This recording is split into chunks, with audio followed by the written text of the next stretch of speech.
Make sure I'm at the right spot. Yeah.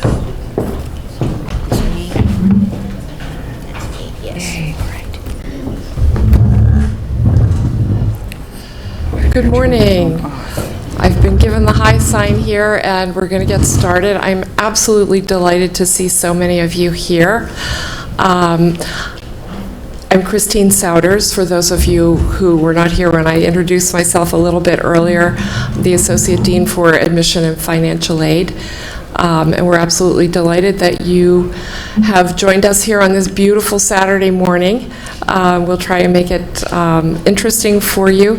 I wanted to get a very quick idea, because we've got a couple of things happening at once here. How many of you are with the group that's interested in the PhD programs?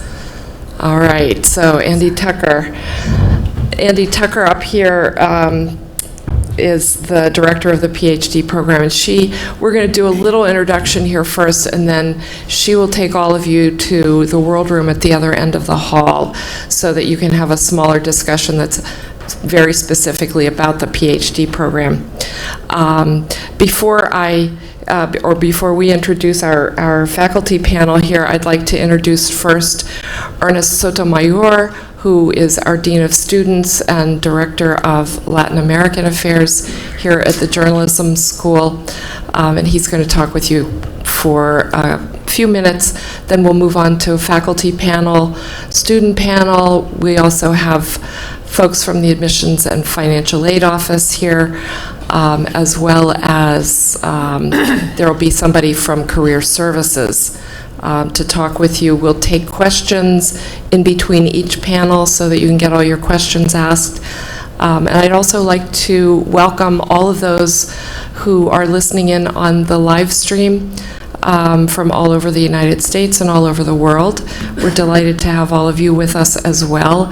And I want you to know that there is Frederick, who is monitoring the live stream. And if you have any questions that you would like asked of the group or of the panelists, just let Frederick know, and he will make sure that we get the question so that we can have that question asked and answered for you. So I'd like to get started now, and Dean Sotomayor.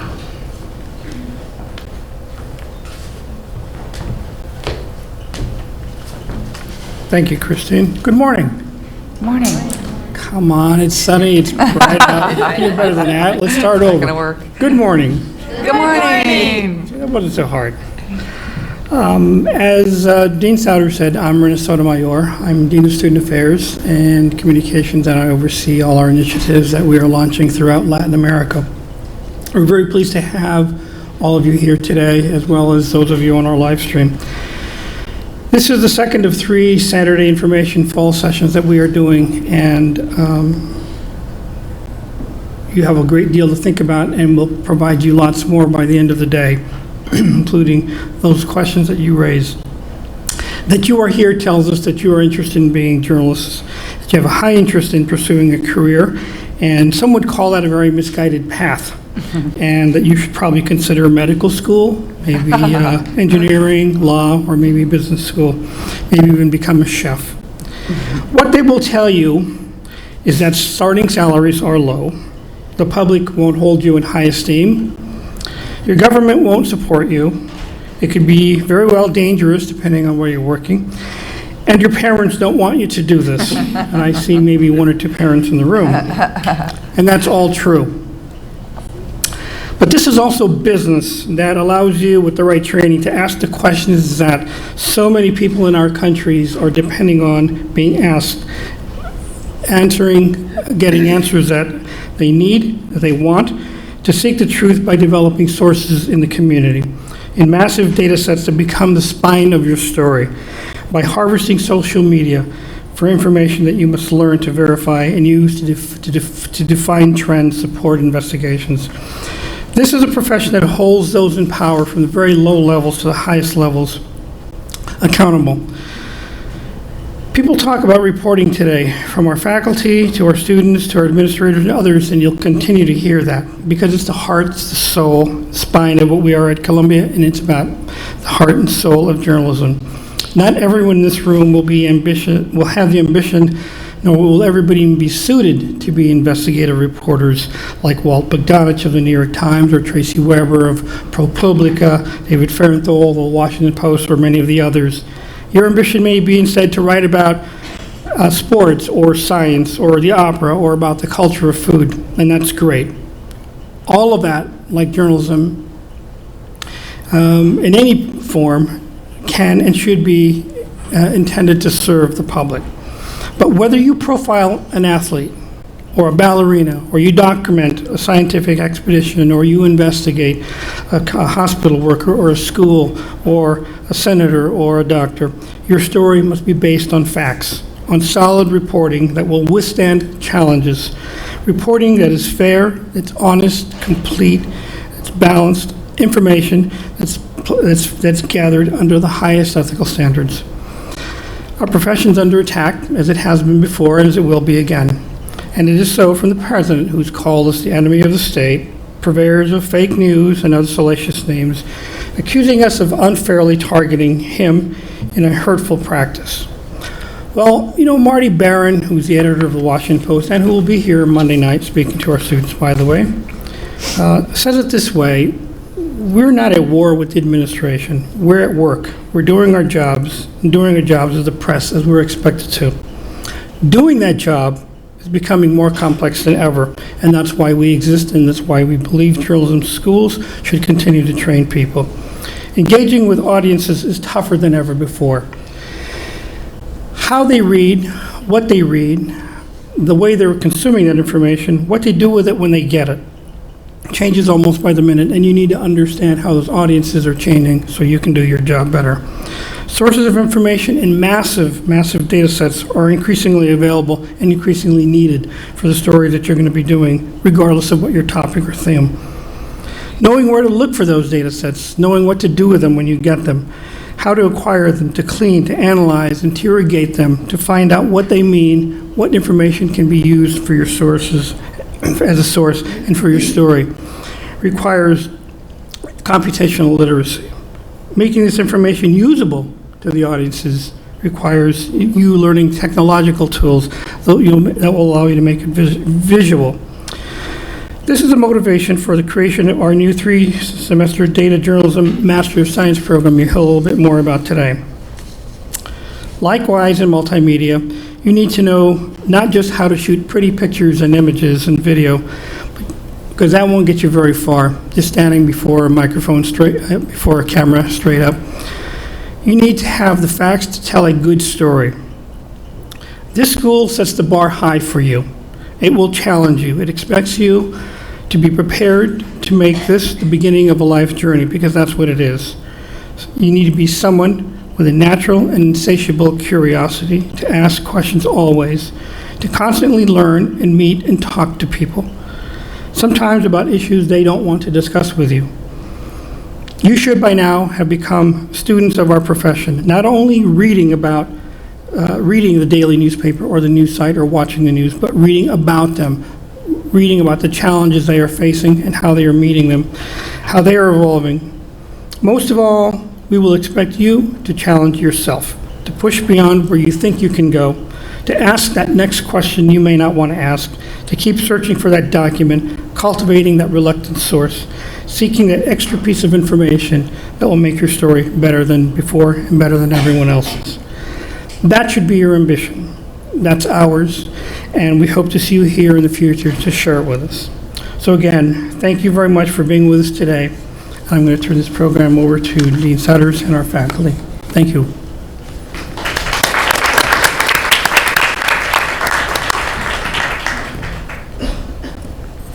Thank you, Dean Sotomayor.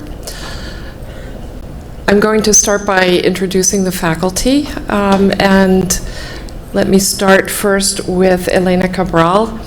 Right here on the corner, Elena is a professor in the Master of Science program, and she is the director of the part-time program. I'd like to get an idea of how many of you might be interested in the part-time program, just so that we can see the part-time MS program. Great. Okay, thank you. Next to her is Marguerite Holloway, who is the director of the science journalism programs here at the journalism school, and she is also the head of the science Master of Arts program. She's going to be speaking with you about principally about the MA programs, but she also teaches in the Master of Science program as well. And next to her is Meg Kissinger, the James Madison visiting professor on First Amendment issues. And I know that she's going to have a lot to talk with you about. She'll talk generally about students in the MS program. And then next to Meg is Andie Tucher, the director of the PhD program. And I'm going to ask Andie to start. She's going to talk just briefly with the group about the PhD program. And then for those of you who are interested in that program, she's going to take all of you down to the World Room so that you can have a separate discussion. Andie. Hi, thank you all for coming. It's good to see you here. I just want to talk very briefly about the PhD program, in part so that you know which program you're interested in and which gathering will be best for you. But also, we don't want to look like some secret cabal is going away and plotting against you. So before we go away, it's the PhD program in communications, not journalism, communications. It's not super duper duper advanced journalism. It's an academic scholarly program. It's interdisciplinary. We say that our topic is the relationships of people, the relationships between people and media in their cultural and social and historical and political and economic and technological contexts. Students design a plan of study that draws on the resources of almost any of the graduate divisions in the university, a course of study that meets their needs. They take 2 or 3 years worth of coursework, depending on whether they've done other advanced graduate work that is relevant. They do most of their work in departments like political science, anthropology, sociology. They can take courses in the law school, in the business school, in the architecture school, and they write a scholarly dissertation that's based on their original research. It takes anywhere from 4 or 5 years on up. We like to say it shouldn't take more than 9, but sometimes that's so if any of you are interested in discussing that further, because the program is very different, because it's completely different admissions process and requirements and structure, we'll go down the hall to the World Room and talk there. So please join me.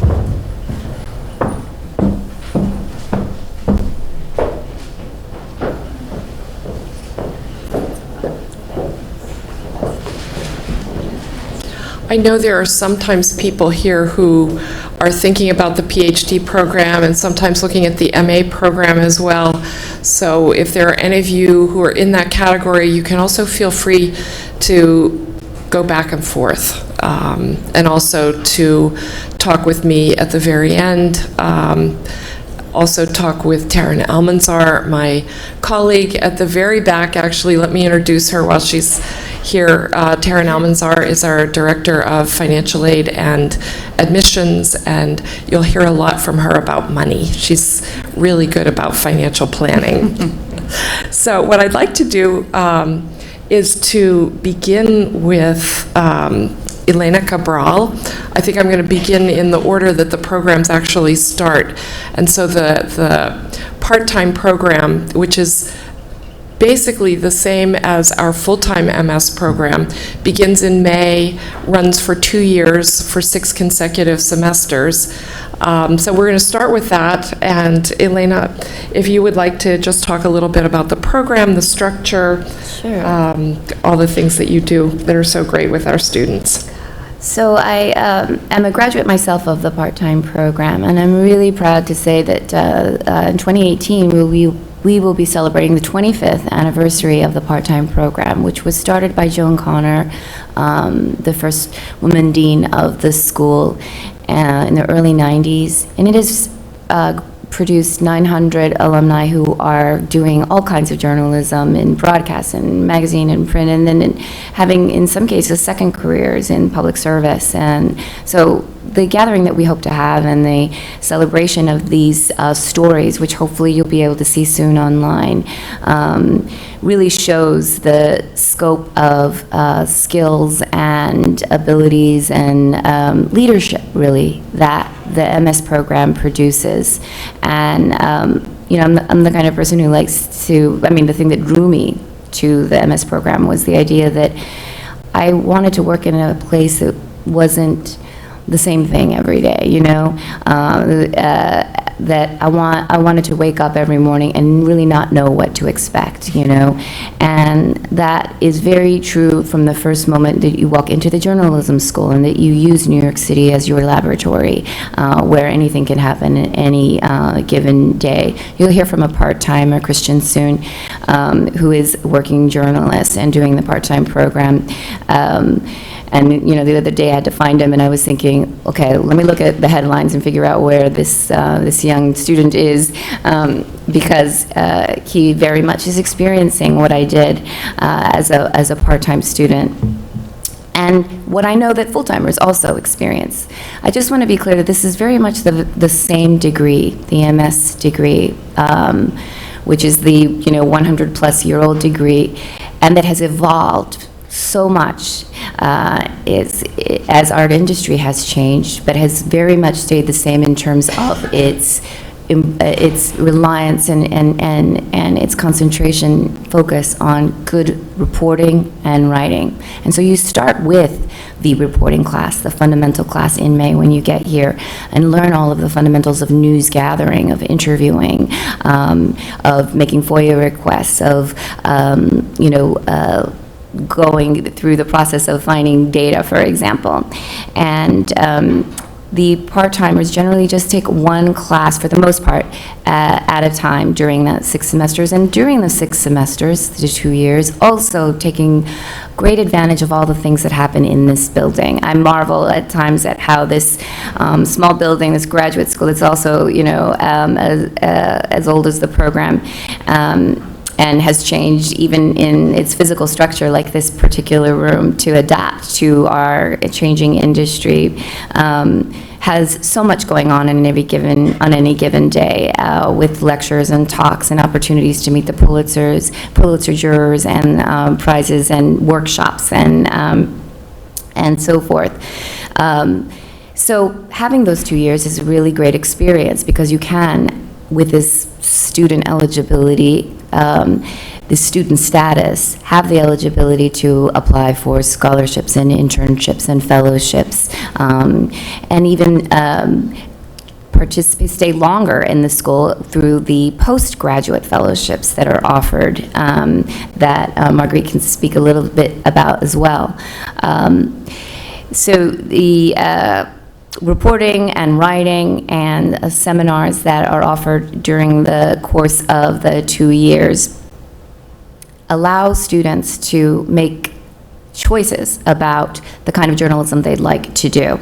While we have the fundamentals of reporting and writing, you make a decision during that first course, and sometimes you decide as you go along, wow, I've really loved this radio training that I received during the first 4 weeks of the program, and I'd like to see where that goes. And then you make choices within the modules that are offered right after your first reporting class in a bucket of options, including the image and sound module, which is video and audio or photo or data. And in making those selections, choosing a prerequisite for the longer spring classes, which are called seminar and production classes. Seminar, because you're sitting in a class and you're talking to working professionals and learning techniques and strategies, but production in that you are producing work, whether it is in a class that focused on covering education, or a class that is focused on producing a terrific weekly radio broadcast, weekly radio program. And then producing your capstone project, which is the master's project. In that class, you also have a range of choices. You can do a traditional magazine long-form piece. You can do a hybrid, which is a 6 or 8 minute video with 2,500 words. You can do a long-form radio project, something along the lines of This American Life type of long-form radio storytelling.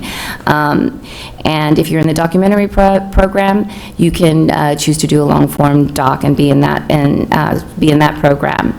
So I think that in either the part-time or the full-time experiences, what you find is a lot of options, the chance to grow, the chance to have, a lot of experiences that may not be what you plan for, but I promise will be an enriching experience. And as it was for me, basically the time of your life in your professional working career.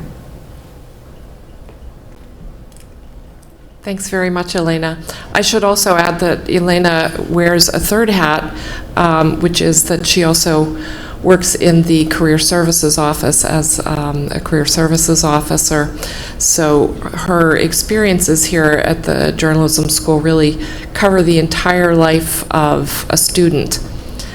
Next, I'd like to invite Meg to talk a little bit about the full-time MS program, which is a 10-month program, very short, very intensive program for people who are brand new to journalism, people who might have experience either in high school or college in journalism, people who might have 1 or 2 years of professional experience in journalism, or something that's not unusual, people who have already had 1 and sometimes even 2 careers, but have always had a yen for journalism, and have decided that they've gone and they've done the practical thing or things, and they don't want to finish their lives not having followed their journalism hearts.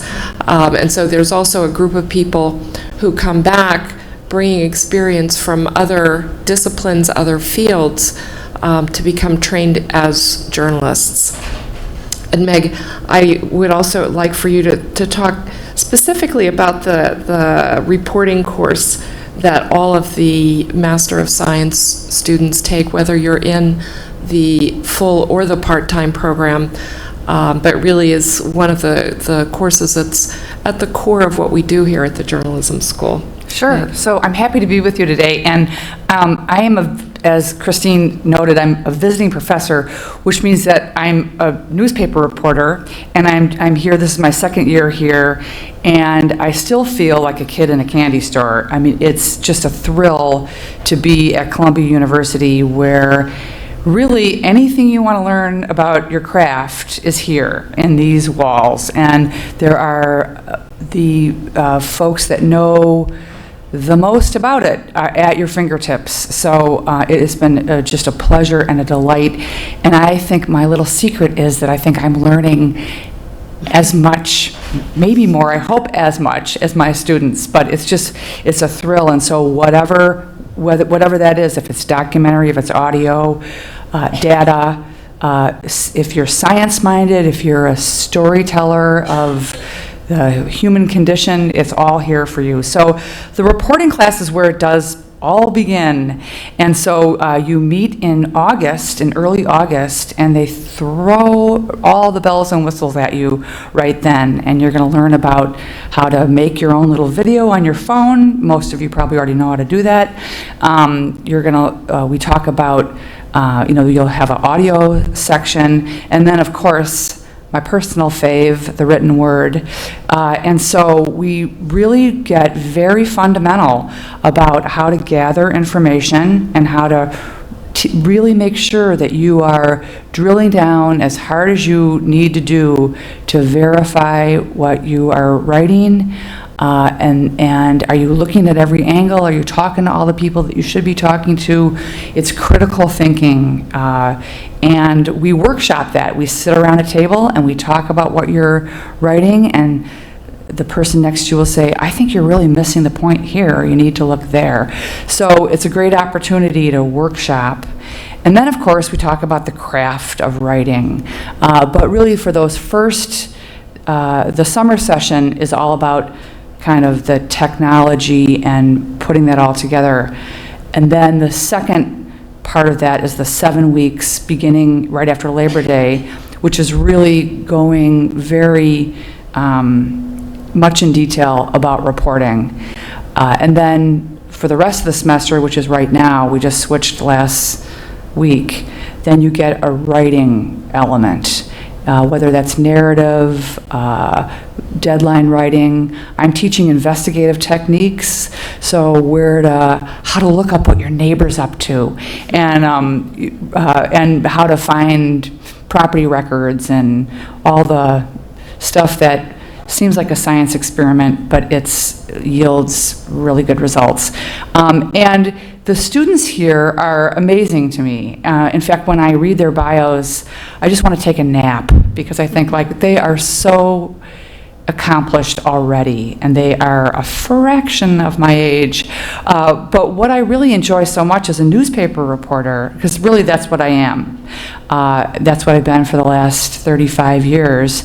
So I can share with them all the little tricks that I've learned, in the newsroom, and I can tell them war stories and work alongside them to kind of figure out how to tell their story in the best way. And there are lots of folks here who, on the faculty, who have had many years of experience. So it's very thrilling, it's very exciting. I have the same rush in the classroom as I do in the newsroom, and that's saying a lot, because I love being a reporter. So I think you will find that anybody that you need to go to for advice about how to put your story together, they are here. Or if they're not in the building, they can send you to where those people are. Thanks very much, Meg.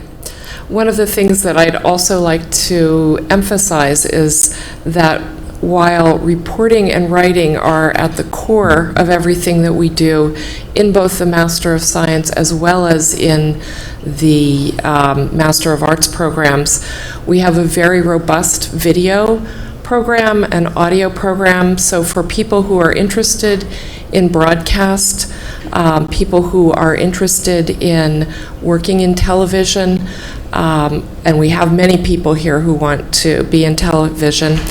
As Elena mentioned, there are quite a few people who come here and get that introduction to the audio work and fall in love with radio, because there are lots of people who haven't necessarily paid attention to radio reporting and then find that it really catches their imagination, and that way of producing, doing reporting, producing information, and then putting it together is really attractive and gets to particular audiences that they might not get to, perhaps as a print journalist.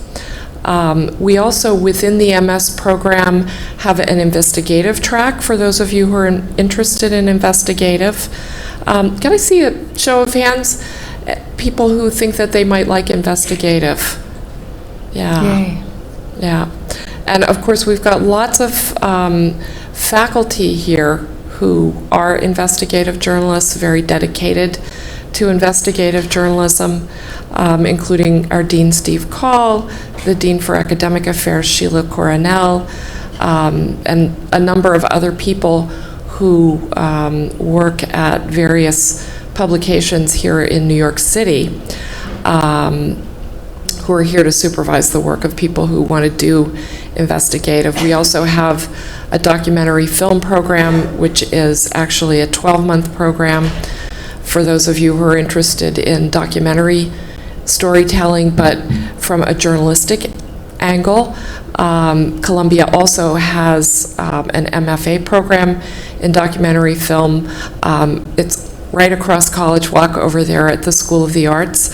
And sometimes people consider both options, and that's something that we're absolutely happy to talk with you about. And then, of course, we have a brand-new Master of Science program in data journalism, which Dean Sotomayor mentioned. That, too, is a 12-month program, focuses on data and the uses of data in reporting, in storytelling, in thinking about how to use data to illustrate work that you're doing, whether it's written work or audio work or video work. So what we offer really within the MS program is truly a multimedia journalism program with lots of options for you to specialize. And then also within the MS program, there are courses in political journalism, so national affairs reporting, international affairs reporting, science reporting, environmental reporting, arts and culture reporting, profile writing, narrative long-form journalism. I think we have something like 8 or 10 narrative long-form courses that students can choose from in the MS program. There is also a book writing seminar that Sam Friedman teaches, which always is full.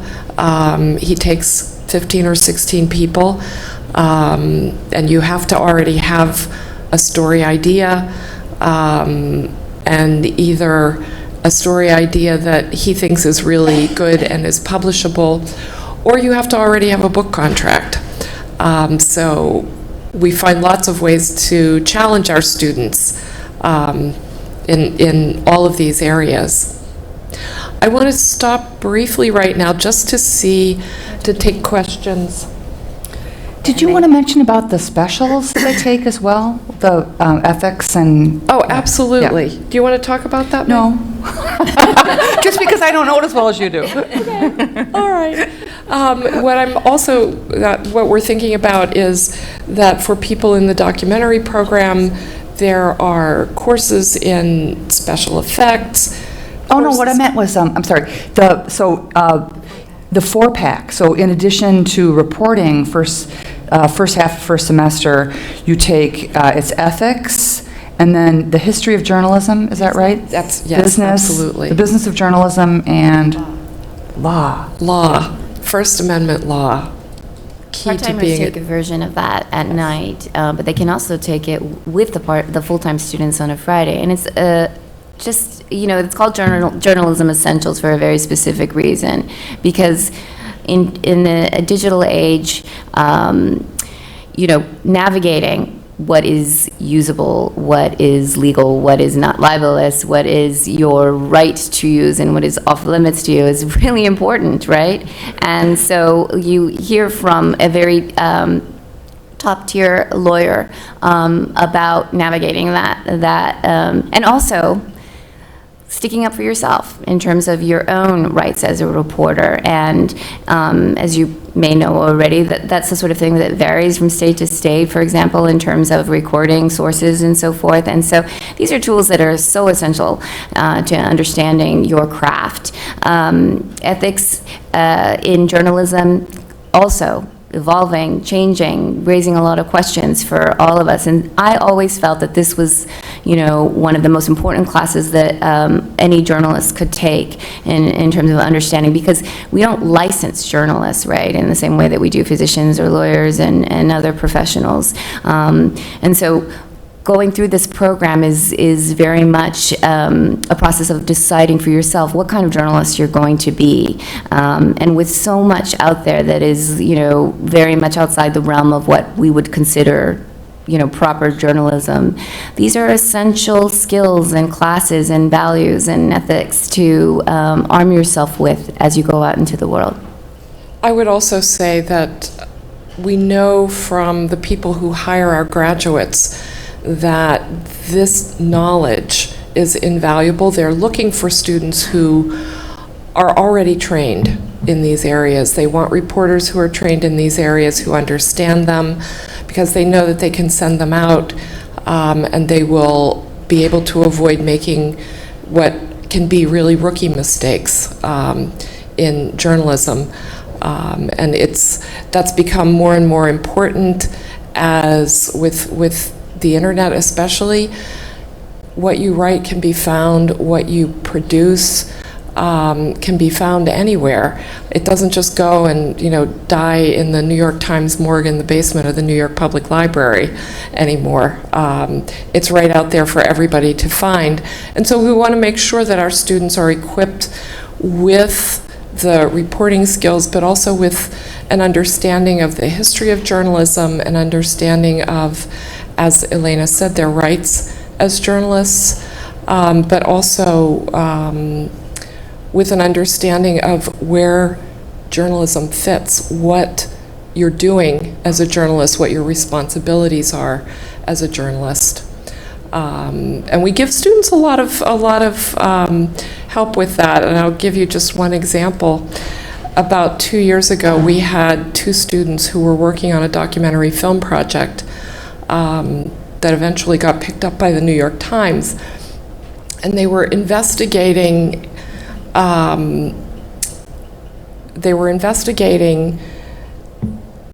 attacks against women prison guards by their fellow prison guards. And they were doing courthouse record searches outside of New York State, and they got served with a cease and desist order. And so the first thing that they did was they called their professor and said, "What do we do?" And I think that's one of the hallmarks of the program, is that you can pick up the phone, call your professor and say, "This is what's happening, what should I do?" And it starts from the very beginning, that you have that access, that you have that support, and that you also have the support of the university in what you're doing. I just had that happen in my reporting class. A student got denied of public information request, and we appealed that, and she's in the process of appealing it right now. That's really fun. So that you learn how to do things because of these kinds of experiences. You learn how to do things that you're going to have to know how to do on the job, perhaps immediately. There was another student who graduated in May who got a job as an on-air reporter in Savannah, his dream job, absolute dream job. He got the job because when he was down there for the interview, a triple murder happened. And so the assignment editor sent him out with the reporter on that reporting assignment. And the reporter was having trouble determining who some of the people were. They were trying to figure out who the alleged perpetrators were. The reporter didn't figure it out, but our graduate figured it out. And he figured it out quickly, and they got the scoop on all of the other news organizations in Savannah. And our graduate had a job offer the next day. But it was because he was taught how to do that here. He was taught how to do that, how to dig that information up, how to think critically, and how to find the story, find the information that he needed for his news organization. It's funny, I'm smiling when you say that about, asking a professor, for help while you're here. And the important thing to remember is that this investment that you're making is so much beyond the classroom and the time that you're here. Because I remember being at the Miami Herald, a job that I got through the Career Expo here, and calling Professor Sam Friedman, who was my reporting professor, when I was stuck on a story and didn't want to ask my editor a stupid question, that I ended up calling my professor and saying, "What do I do, Sam?" And he absolutely was there for me. And that has been true for every graduate coming in and out of this school, that what you're doing is creating a support system for yourself for the rest of your working life, and it's very different than maybe your college experience or other programs that you've heard of, because it isn't only the professors and the staff that are here for you, it's also the career staff who you will hear from in a bit. During the course of the year, we work with our current students, certainly, to get those jobs, but then we're also working with the mid-career folks who are making a change, because this is a type of career that's very fluid. So you may have 2 or 3 jobs at 3 or 4 different news organizations, and when you need help to write a new cover letter and get your resume back into shape, you come back. And we work with you to make that step. And so you never really feel that, once you get that diploma, this place is close to you. It's always open. It absolutely is. And actually another Sam story that reminds me of, several years ago, I was having lunch with a group of our alumni in Berlin. And one of them said to me, I'm writing a book. And he had graduated 15 years previously. And he said, and I would really like to ask my professor for his opinion about a couple of things. And he said, do you think that I could get in touch with him? And I said, of course, absolutely. He's always there for you. And it just happened to be that Sam Friedman was the first person I saw when I came back into the building from that trip. And I said, Sam, I ran into this student of yours, and somebody who you had advised on his thesis, and I told him who it was and what he was doing. Sam was able to tell me exactly what the thesis was about. He said, yes, absolutely, I remember him, and yes, tell him to get in touch. So that is absolutely the kind of support network that you can expect to find here, both while you're here as a student, but also after you graduate. And your classmates also become a part of that support network, very important part. I'm going to ask Marguerite to talk a little bit now about the Master of Arts program, which is this absolutely wonderful 9-month program that Dean Nick Lemon created a good 10 years ago for mid-career journalists. I should say generally for mid-career journalists, and that joins journalism with an academic subject concentration area. So I'm going to ask Marguerite to speak a little bit about that. Okay, good morning. So the MA program is for people who have experience in journalism, and sometimes that can be several years, sometimes that really is mid-career, and sometimes it's later. And it is as Christine said, a program that is designed to get you deep into one of 4 different areas, so that you can do very nuanced, very complex writing about subjects that you want to write about: science, arts and culture, business, and government and politics. And the core of these programs is a year-long seminar, goes 9 months, that meets twice a week, and that is co-taught by a journalism school professor and an expert in the subject area that you have specialized in. So I'm going to talk very specifically about science right now, so I can give you some examples, but I can answer some questions about the other disciplines as well.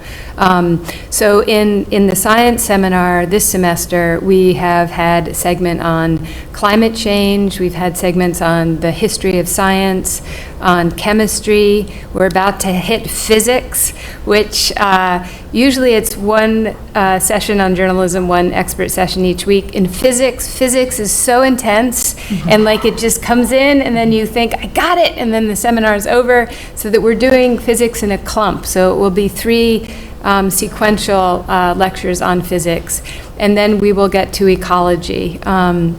And the idea is not that you can go deep into physics or deep into chemistry or deep into climate science in 3 or 4 sessions. The idea is that you're looking at patterns, and you're looking at ways of thinking and sort of themes that you can use to deepen your reporting in all areas of science. So the fall is very much earth sciences, basic science, and the spring is more neuroscience, medicine, health, some genetics. I think that's mostly it. And the course changes a little bit every year depending on what is happening in the world. So This year, the history of science segments we did very differently. We did one on the nuclear test ban treaty because it seemed an important moment to sort of examine the history of nuclear proliferation and nuclear weapons. And the other segment we did was on the Scopes monkey trial, because it was very interesting to think about what's happening in our culture right now with scientific expertise, with skepticism about science. And it seemed that there are a lot of parallels between the sort of rapid change that was going on in American culture in the 1920s and sort of fear of technology or of expertise undermining a way of life or a set of values. So we use that to sort of examine a little bit what's happening today. The assignments are not typical news story assignments because we presume that people know how to do a basic news story, they know how to report. When we talk about reporting skills, we're really talking very specifically about how you talk with experts or how you get at things in a way that you can bring them to life, really complex ideas, translation, metaphors, imagery. You find those in a lot of classes, but we're sort of focusing them very specifically on these realms. And we're trying to get you to think in a certain way. So, for example, my students just finished a history of technology / translation assignment. They had to take a device or an instrument. They had to look at how it came about, what it made possible, maybe what it rendered less accessible, what it limited, and then they had to talk about how it worked at a very nitty-gritty granular level, because that is something that is very important in science writing. In addition to the core seminar, the students do about an 8,000, that would be nice for them, an 8,000 word thesis over the course of the year. And the first, they put in for travel funding, some of them, and we just heard some of the students, and they're going to do some very interesting things already. There's a second round of funding that they can apply for in a week or so. And then they take a course called Evidence and Inference that is co-taught by the head of the MA program, Tally Woodward, and Dean Lemon, who created the program, which is really looking at how different disciplines and fields look at and evaluate evidence. It also has, I like to think of it, I shouldn't say this aloud, but it's sort of like a side science class, because there's statistics in there, there's very sort of critical thinking about reporting on studies, a lot of the things that we're focusing on in the science seminar. And over the years, the MA program, particularly at Tally Woodward, sort of because of her vision and understanding of really what the students need, has started incorporating skills classes. So MA students can take courses in data and investigative, they can take audio stills classes. They're shorter, but they are very, very helpful to some students who have not maybe gotten the training that they want when they're coming in the newsroom or where they're coming from, but want to combine that with some of the work that they're doing in the seminar. So I'm happy to answer any questions about the MA. I should note that, as Christine said, I also teach in the MS program, and which is the program I graduated from. I've been teaching here for about 20 years. First for a long time as an adjunct, and starting with the beginning of the MA program as a full-time faculty member. And the excitement in this building is really quite extraordinary. And I bring that up in the context of teaching in the MS because 2 years ago, a colleague of mine who teaches documentary, short video storytelling, and I decided to super collide our courses. So we took the science reporting course from the spring in the MS and the environment reporting course, and we collided it with his multimedia storytelling class. And I know nothing about multimedia storytelling. I learned so much, and we just had these incredible collaborations. The students had to make films that related to science or health or to environment, which is really basically every single story has something that you can find in it. So it's really writ large. And we had such a good time. We're doing it again this spring. Oh, that's great.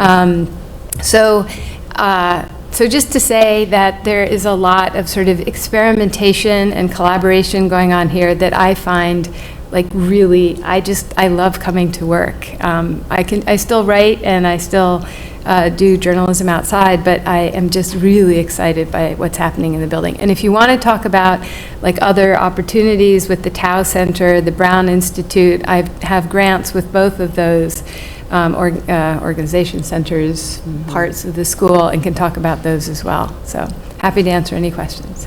Thank you very much, Marguerite.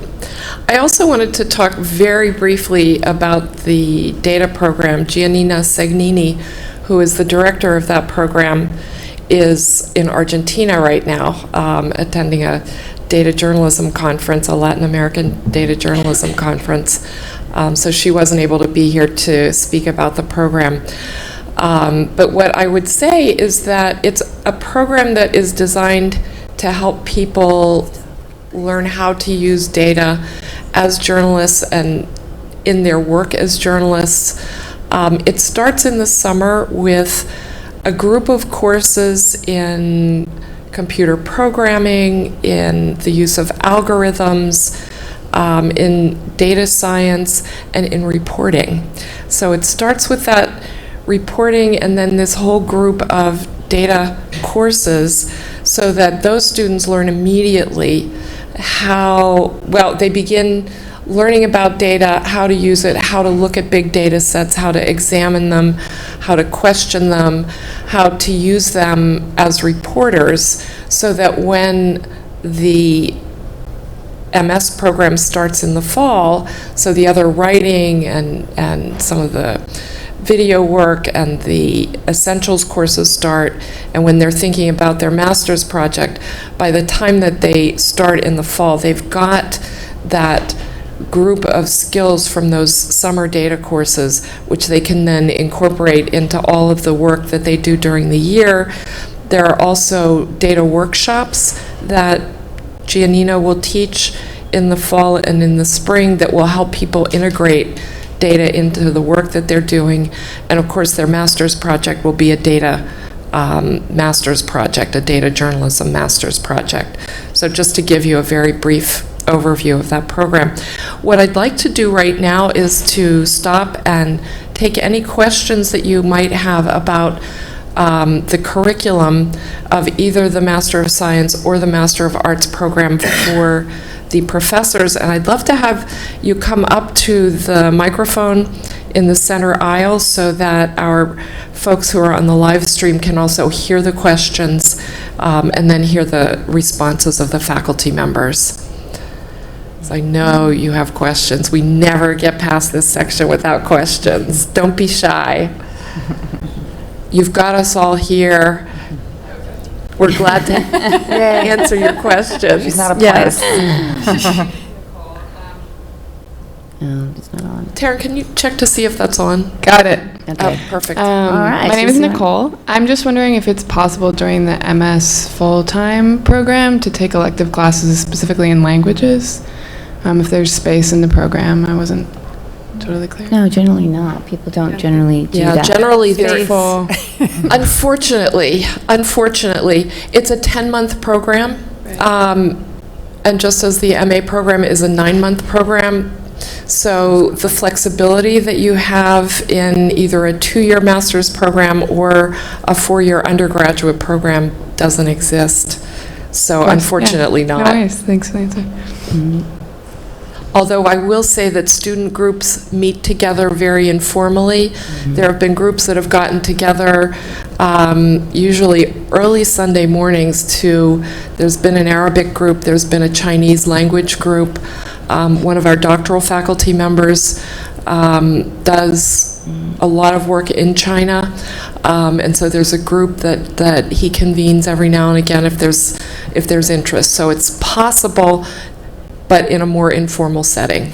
One of the things that we did last year during the election, and we done it before, but our students in the Hispanic Journalists Association launched a website, really the first bilingual web news site that we, as a school, had ever produced, and it was really successful, and it's continued beyond the election, and offers students who are domestic or international the chance to produce clips, and multimedia in English and or Spanish in order to sort of, help, well, certainly as an institution, reach a Latino audience, but also to help them get clips so that when they interview with Telemundo, Univision, a number of different organizations, including the New York Times en Español, that they have a portfolio of work to show. Next question. Hi, my name is Simone. My question is kind of focused both on, am I too close? No, go ahead. Okay, it's focused kind of on the MS in addition to the data program. So I know that in the data program during the summer you're taking these core data courses, and then in the fall there are 3 core courses, it kind of seems like there are. But can you also within that fall and spring semester take some of the courses offered in the general MS? So for example, feature writing or food writing, is there room to kind of combine those 2 things? There is some room. I would say that it's limited. Okay. Yeah. Okay, great. Thank you so much. Yeah. I think what I should say is in the general MS program as opposed to in the data, there is more flexibility. The data program, I think, is designed for people who really know that that's what they want to do. They're absolutely certain that they want to be data journalists. The general MS program, the multimedia program, the 10-month program gives you more flexibility. It allows you to choose a data course, data visualization, that kind of thing. But if you're not absolutely sure about data journalism, then the general MS might be a more flexible option for you. Good morning. My name is Angie Hernandez. I go to school at Brooklyn College right now for broadcast journalism, and I'm very interested in the investigative journalism program. But I'm a little confused when how exactly you implement that program within the just journalism program. In terms of me, I'm already a journalism student, Yes. so some people are telling me like it's repetitive. So I just want to know like, if I want to become an investigative journalism, do I really have to go to the same route I've been going through in terms of law of journalism, reporting, and the writing skills that I already have? Well, the Stabil program, you apply for that. That's a program within the program. Mm-hmm. So this year, were there 25 in the Stabil? There are 22. 22, yeah. So, and it's very intensive. It's meets Wednesday nights. And it's a separate track. I mean, it's within the MS program. So I think the short answer is, right, you take all those essential classes, but then you also, in addition to that, you have your investigative course, and your master's project will be investigative in nature. Solely investigation, right? Yes, yes. And it's, so I teach investigative techniques. Every MS student is required to take investigative techniques, but then the Stabil students are year-round. They take it for the 9 months of that section, and it's fantastic that you hear from top-flight journalists. You study all kinds of ways to investigate. They have true investigators that are helping to advise the students. So it's, anyways, that you do take those classes, but you also take the investigative stuff. It's within the same. Yeah. Thank you very much. You just have an advantage because you're already doing it. And so, I mean, in my classes, I have plenty of students who have some years of experience, and that's served them very well. But then they get that extra, by virtue of being a Stabil student, you get the benefit of all of those resources for you. Thank you. And I would say also that as somebody who's focusing on broadcast right now, and that program at Brooklyn College is a great program. Investigative, you're taking yourself in a bit of a different direction. And so your focus is shifting. So you'll use the skills that you've already learned, but you're going to take those skills to a completely different level. and of course doing the investigative work specifically. Mm-hmm.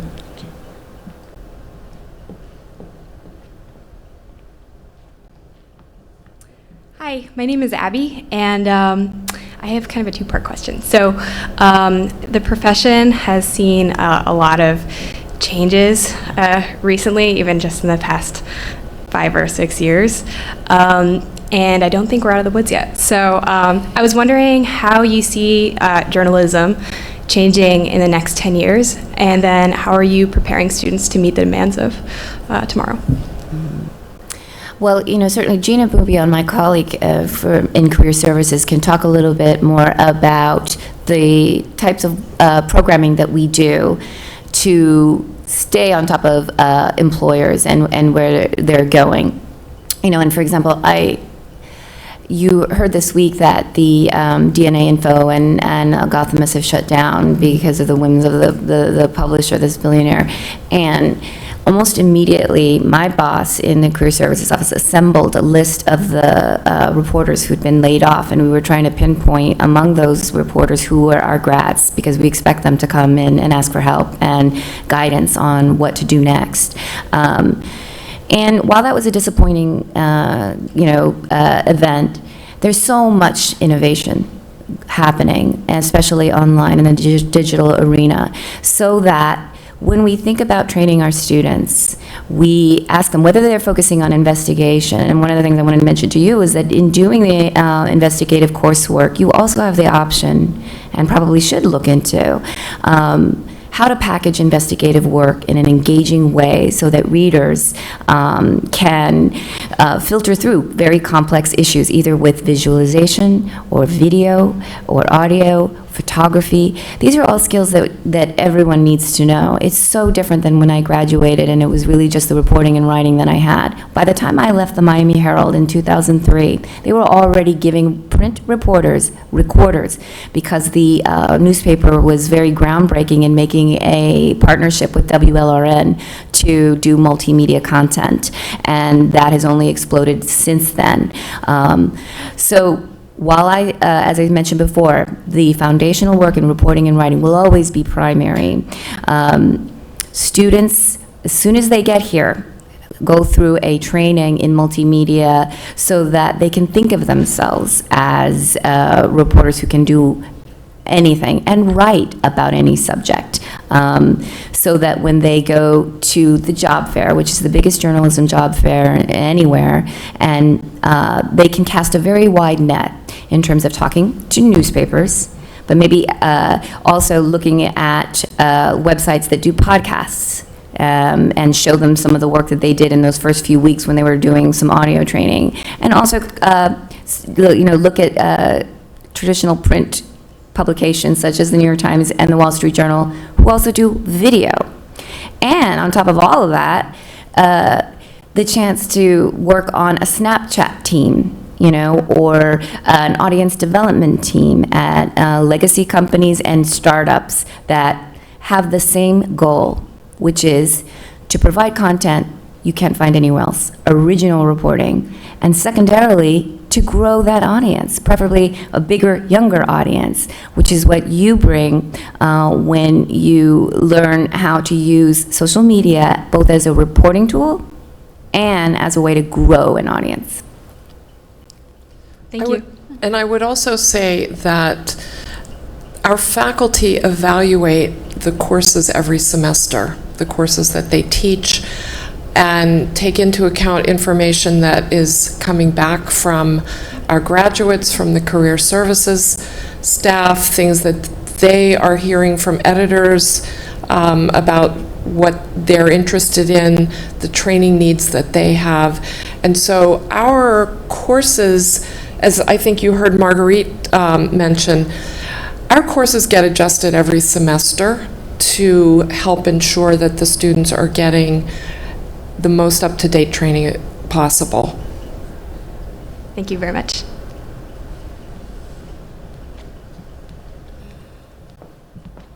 Hi, I'm Masha, and I'm applying to the part-time MS program. Mm-hmm. And I'm really interested in doing audio storytelling, but I'm also interested in the investigative track, and I want to know if there's a way of combining the two and if it's possible to still take audio electives and do your thesis, investigative thesis, as an audio project.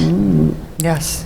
You know, it's funny, my husband, who works at the New York Times, whenever I talk to him about the investigative specialization, the investigative techniques, he always says, why is there a distinction? Aren't we all investigative reporters to a certain extent? And that's very true. You know, every course you're taking has an investigative bent to it, in the sense that you're asking questions, tough questions, and you're trying to peel, behind the curtain to find out, particularly in the area of government accountability, what's going on. And so when students sort of try to figure out which box to check in that application form, investigative versus, the general MS, I really do try to emphasize to them that this program is yours to plan out and to tailor towards your needs. So absolutely, you come in, you take the reporting class, and then you choose either to take an image and sound module or a data course, or investigative techniques with Meg. And then in choosing the spring class, thinking about and looking very closely at the curricula to find a class that maybe combines an area of interest, such as education, sports reporting, religion writing, and so forth, with an audio component to it. And in your master's project, the way that this particular class has been laid out, students have the option to choose various professors and projects that will be offered, in order to combine those interests. And the other thing to think about is that this is a school that is enterprise-based in terms of storytelling. And what we mean by that is we don't spoon-feed you the stories to go out and cover. You find them on your own. So if you have a very keen interest in covering healthcare, in writing about sexual violence, crime in general, or the court system, that's yours to develop. The professors that you work with may not necessarily have a track record in those subject areas, but they are probably the best writing coaches, reporting coaches that you will ever find. And so that they will help you to develop these specific stories and, in a way that would be engaging and interesting to a general audience. I should add, a Stabile student I advised 2 years ago was very much in your situation, and she did her investigative project as a primarily print, but in tandem, she had an audio advisor. And so as she was collecting everything, she was also recording all along, and she produced a story, an audio story that then appeared on WNYC at the end, right after she published her print version. So, and she just made sure she was thinking about it as you are from the outset, and sort of set it up and made it happen. And both of her advisors were very happy about that. So it worked out beautifully in her case. Cool. Thank you.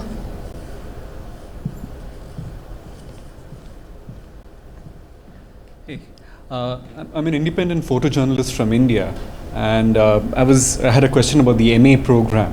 How essential is it to focus on a single concentration? Because if I personally have interests in 2 or 3 of the concentrations, in parts of them at least. So is there any chance of cross-pollination, or do you have to focus on your own concentration once you choose it? You have to choose one of the concentrations, but we actually, the MA professors joke about this a lot, because I'm doing science, but I love arts. Science is politics too. You need to understand business to report on science. Like everything overlaps a great deal. And so within the concentrations, you sort of have that as the node or the core, but you can go off into, I'll just speak about science for a moment, you go off into politics, or you go off into business, or we had a politics student a few years ago who did climate. Like there is a lot of room, and I think particularly with the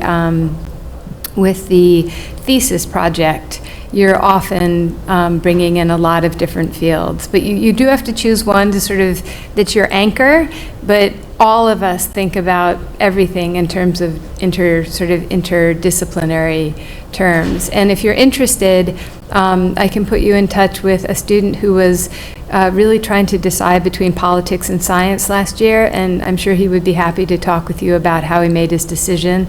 And 2 years ago, I opened the door after the first class, and there was a art student standing in the hall. And she decided she knew enough about arts. That was really where her love was, but she wanted to bring it into science, or bring science into art. So I guess I should withdraw that. But That's all right. But yes, okay, that very infrequently happens that you switch when you get here, but we're all in your situation. And I would like to take the other MA seminars. They all meet at the same time, unfortunately. Thank you. Thank you. I think that where Taryn is standing is where we're going to end the questions, because we need to get to the student panel. Go ahead. Thank you. Good morning. My name is Jeff Parrott, and I'm looking to apply for the MS program. I'm one of the individuals that's mid-career looking to finally chase passion and looking to move into journalism. And so can you just spend a minute talking about the successes and struggles of candidates like me, maybe current students or alumni, and then also veterans that may or may not be in the program? Can I tell a story about one of my best friends, Dan Egan? So Dan is my buddy from the Milwaukee Journal Sentinel, and he writes about science and environment, and in particular the Great Lakes. He came here 4 years ago with his wife and 4 little kids, and they anyway, he had the time of his life. Doors flew wide open. He took Sam Friedman's book proposal class. He's written a fantastic book called The Death and Life of the Great Lakes. It was a game changer for him. But he was in MA. I think he's. Are you saying MS? Yeah. Oh, never mind. But read Dan's book anyway. Okay. All right. Then I'll tell you about my pal. Never mind. Then I'll tell you about a lady who's in my class right now. So it's a fantastic book. And he was just on the Daily Show. Anyway, Wendy is a lady in my class right now. She is very much mid-career. She was a subprime mortgage banker, and she owned a gluten-free bakery. And at the tender age of whatever, I shan't give her age, you can ask her, but she is a whiz, and she just completed her undergraduate degree last May and is now here as an MS student, and she's killing it. She's fantastic, and she brings so much life experience to the classroom and has helped all of us. So it's a thrill. Yeah, sure. We see a lot of mid-career folks who are working in journalism, but maybe are hitting a wall, in terms of the kind of stories that they want to do. And they sort of wrestle with, well, do I really need to go back to school to get this, right? And what I have found, and it's also true with recent grads of college too, who are really immersed in storytelling and feel like they've got this down. What I have seen year in and year out is that no matter how much you think you know about really good writing and reporting, there's so much more to learn. And that those two abilities can certainly go to a whole different level. But on top of that, learning all of the sort of bells and whistles in the digital world can completely transform your standing in the journalism industry and move you in a completely different direction. That is the beauty of this profession, is that it is changing and growing so much. And that you could also be somewhat of an entrepreneur in the sense that you can, innovate within a newsroom and experiment, as Marguerite was saying, in your storytelling. But you have to be willing to be able to allow your writing to be torn apart and built back up again. And that is something that we see in both the MS full-time and the MS part-time. People coming in at entry points at various points in their career. Thank you. And I will also add to your question about veterans. We have a very solid core of vets here. There are usually 6, 7 here each year, most of whom have come out of active duty service and are finding their way back into civilian life. They have come from many different areas within the armed services, so across all of the different services, but they are people who have come from communications divisions, they are people who come from cybersecurity, from the infantry, from the officer corps. There are people who came out as they started as privates, finished as privates, and then have come here. There are people from the from all of the different divisions and all of the different ranks. And speaking of entrepreneurial, this entrepreneurial spirit among the veterans, Thomas Brennan, who graduated and started the War Horse, is a really great example of someone who knew what he wanted to do with this degree and is making a huge impact in terms of reporting on writing on military service through that site and his breaking news. And who has also just published a very well-received book. But if you're interested in getting in touch with them, the vets are a very tight group. Just look in LinkedIn, and you can find the CJS grads who are veterans. And I would say you probably want to talk to the people from the last maybe 4 or 5 years, since they have the most experience with the programs as they exist right now. But you can get in touch with any of them, tell them I said hi and that I told you to get in touch. Thank you. Yeah.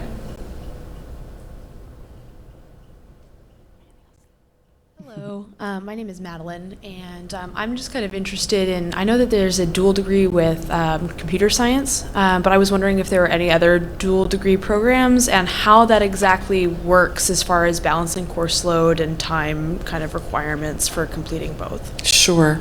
We do have a number of dual degree programs with the Master of Science. As Madeline mentioned, there is one with computer science. There's one with the religion department at the Graduate School of Arts and Sciences, with the business school, so an MS MBA, with the law school, and also with the School of International and Public Affairs here at Columbia. The program that I see most dual degree students in is the program with SIPA. I have maybe one student a year in that program.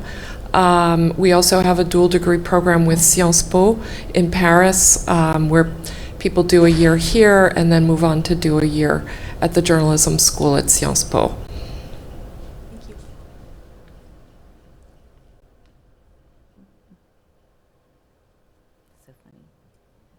Hi, I'm Jane. Thank you for taking the time to talk to us today. I'm just wondering, for the MS part-time degree, do most people or most students hold other internships or other jobs while completing that program? And then beyond that, what is really the difference between the two, besides just obviously the extra time? Well, as I said before, the degrees are exactly the same, and so the courses that are required of the full-time students are also, given to the part-time students, except that in fulfilling those requirements, there will always be an option for an evening class or even a class on a Saturday.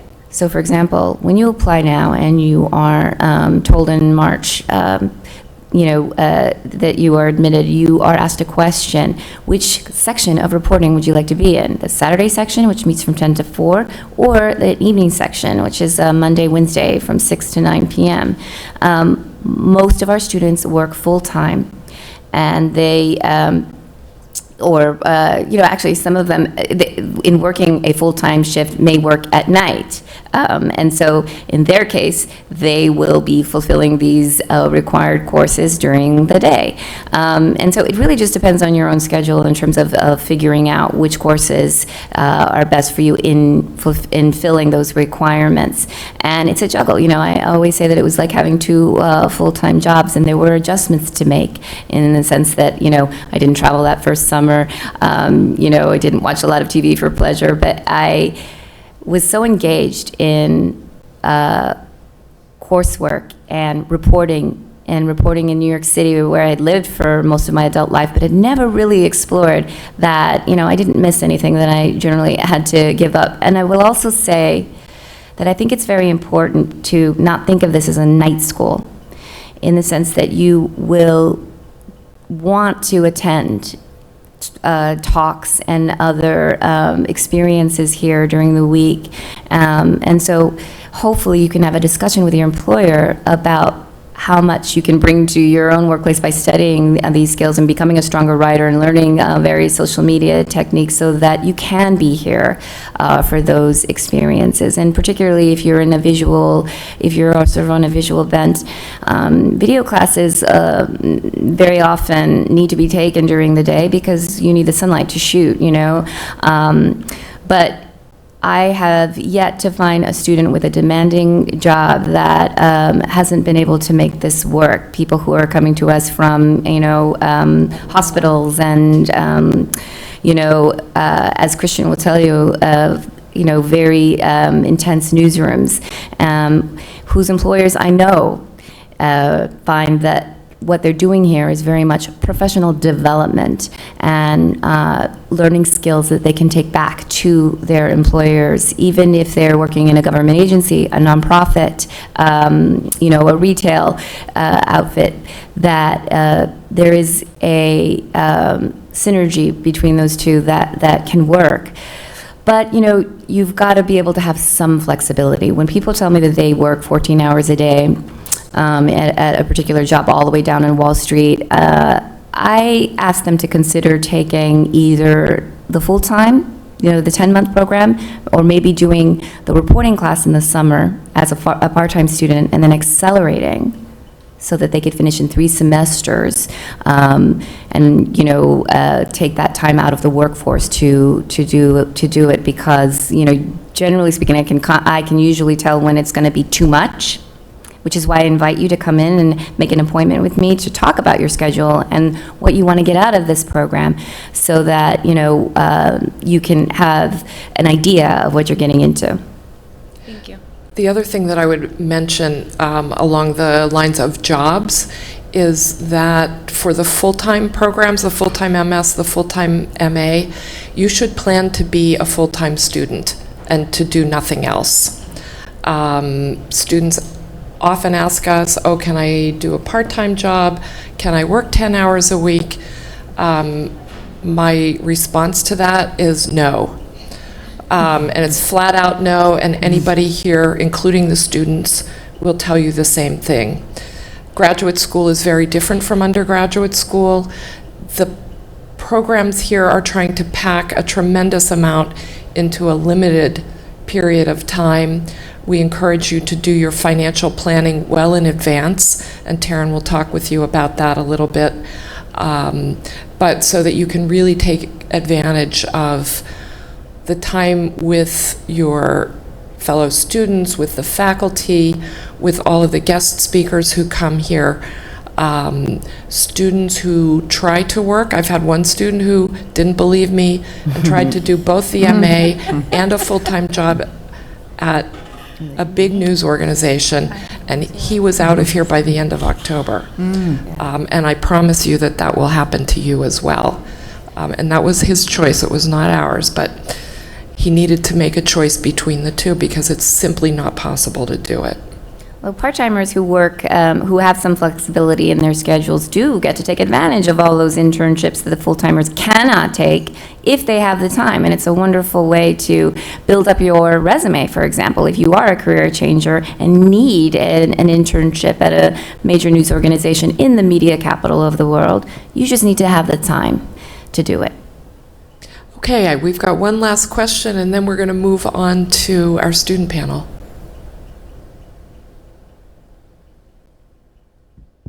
Hi. Hi. Thanks for hosting this event. It's been really informative. So New York City is home to a very diverse pool of highly, on paper, academically and professionally qualified candidates who have probably only succeeded in academic and professional circles by their capacity to tell a story. Who would probably also contribute well to the lexicon of quality journalism, but they filter themselves out sometimes because of the specter of tuition at places like the J School. So my question is, how do you think this impacts journalism?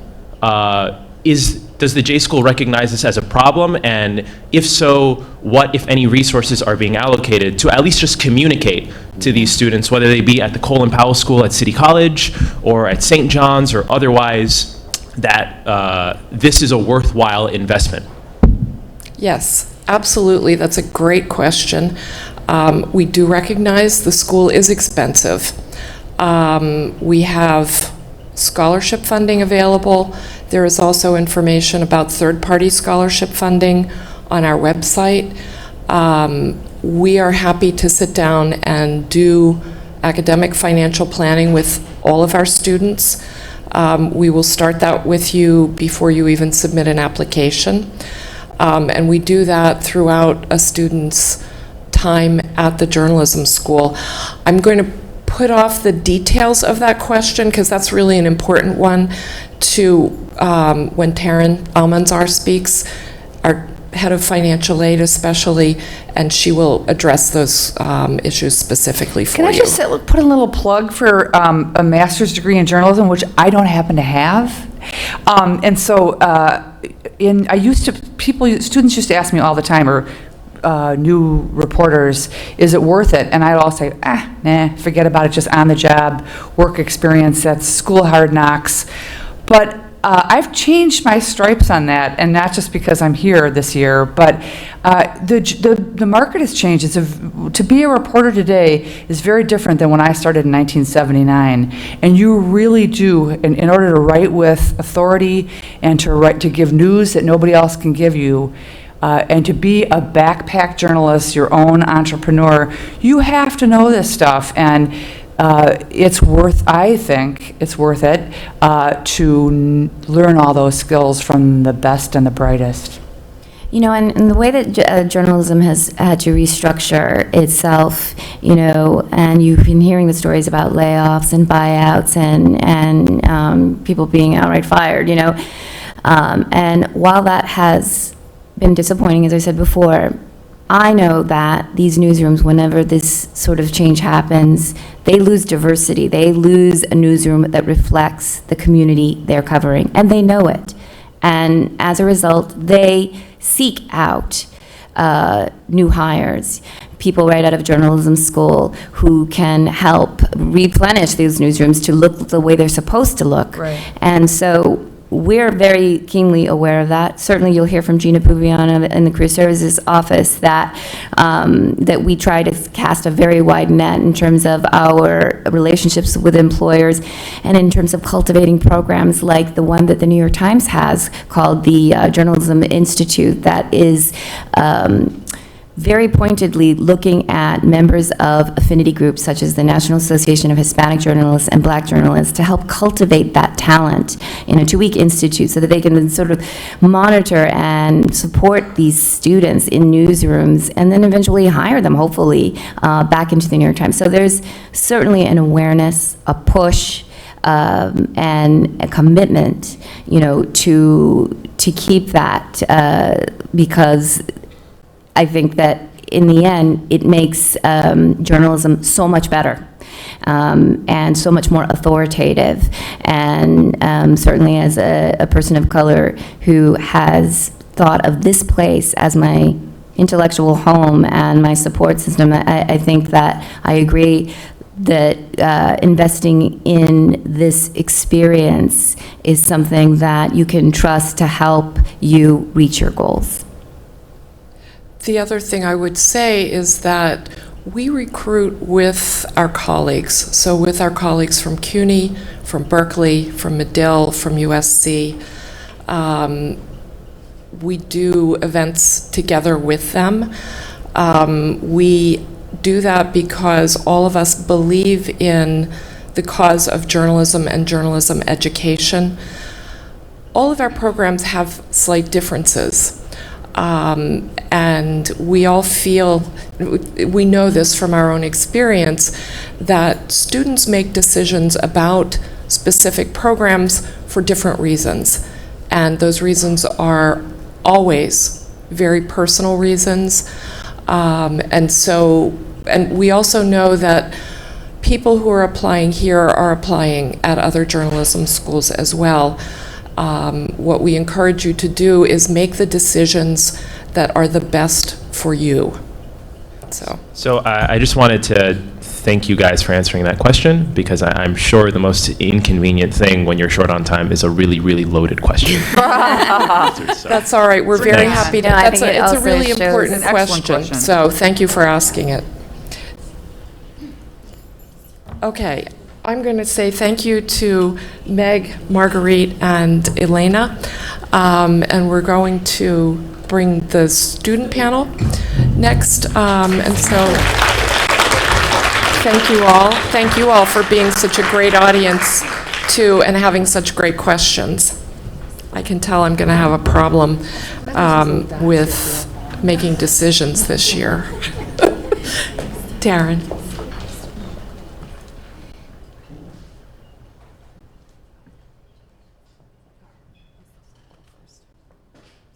Okay, I can see we're going to have a slight program change here. Gina Bubian is going to speak first because she has a bit of a time conflict. I'm just looking at my students to see whether I need to worry anything further about you guys. Yeah. Okay, real quick. Okay, so Gina. Thank you. Setting up a PowerPoint.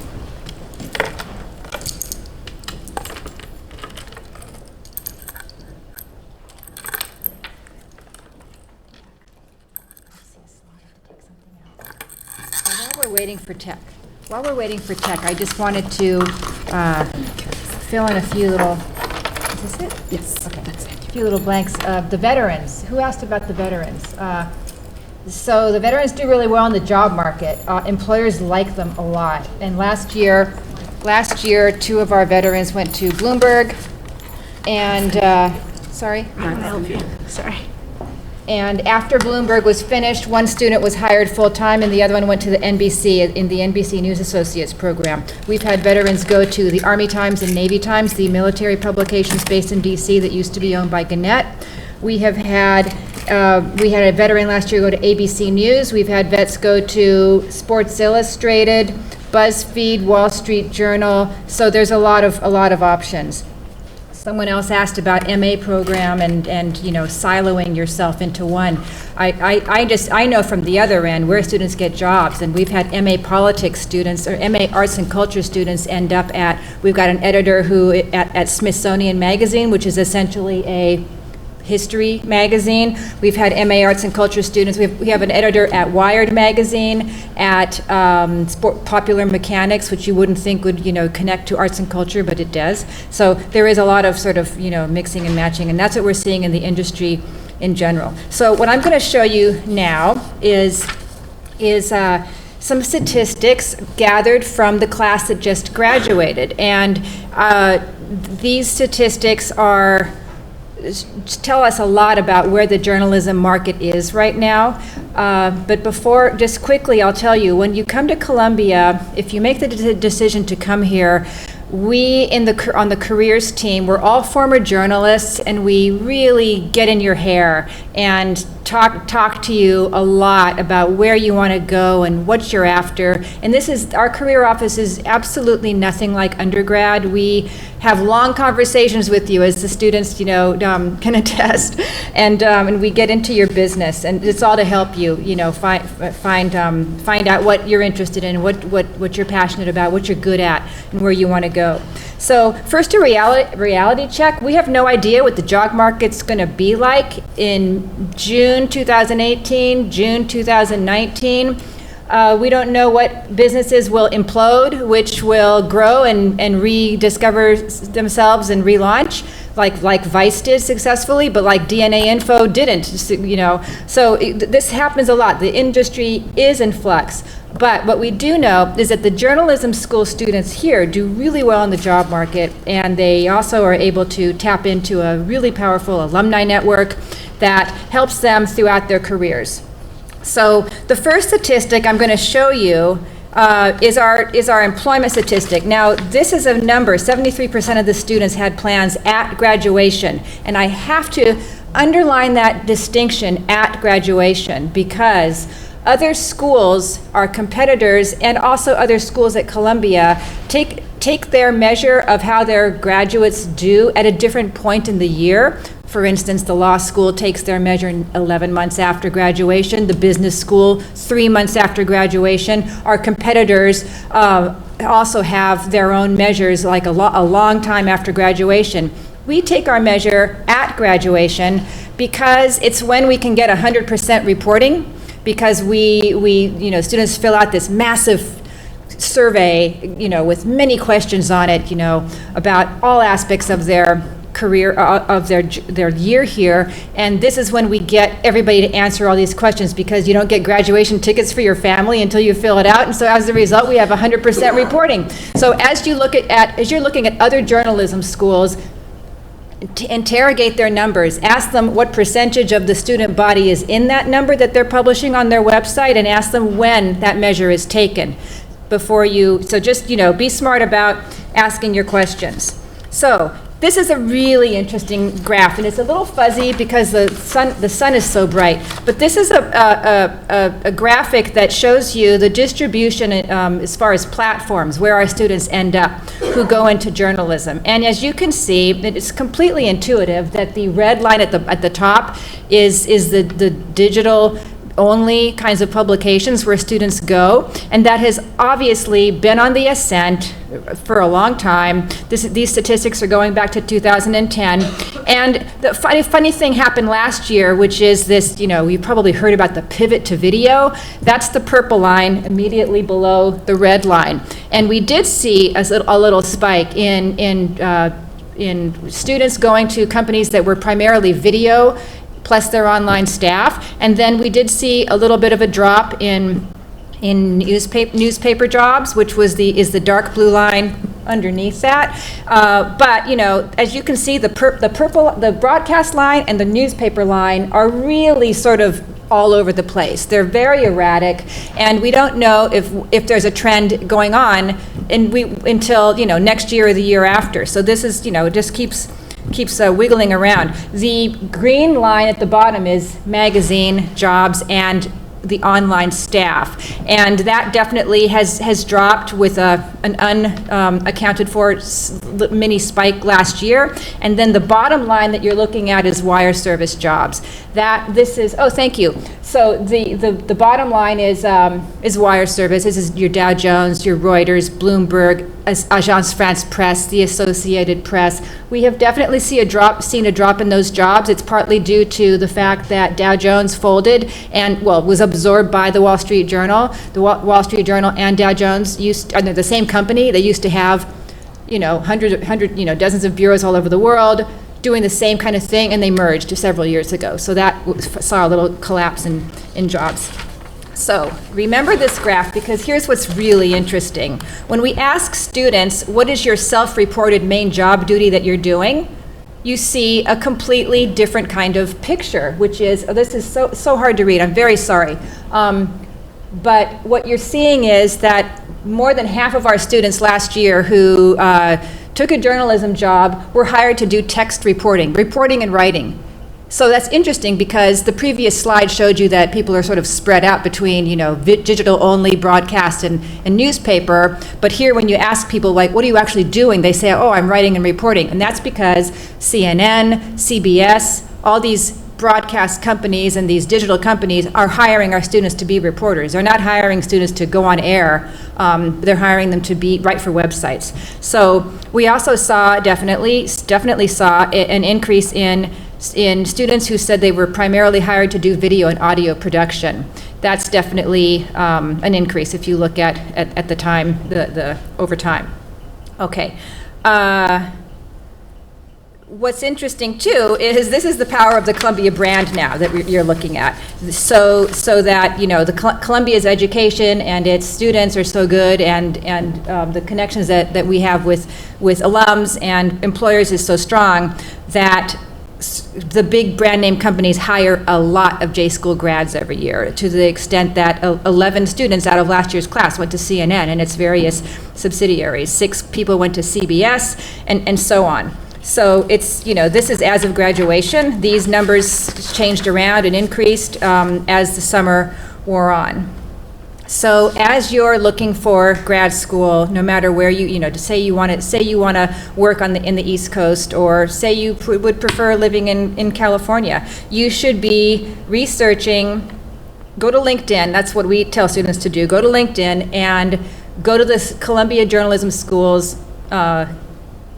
website on LinkedIn and click on the alumni button, and that's where you can sort of start searching and seeing where students are. And so this is, but LinkedIn's been a little finicky this week, I noticed, but I was on there just a few days ago doing some rough counting, and we've got a lot of alums at the big brand names that students like to go to. And these numbers are very low estimates. You can do some exact counting if you want, but so for you, I would use LinkedIn. Say, for instance, you dream of going to NPR. Go to NPR and see who's there. Also, go to LinkedIn and look at your undergrad college to see who's in journalism in your undergrad.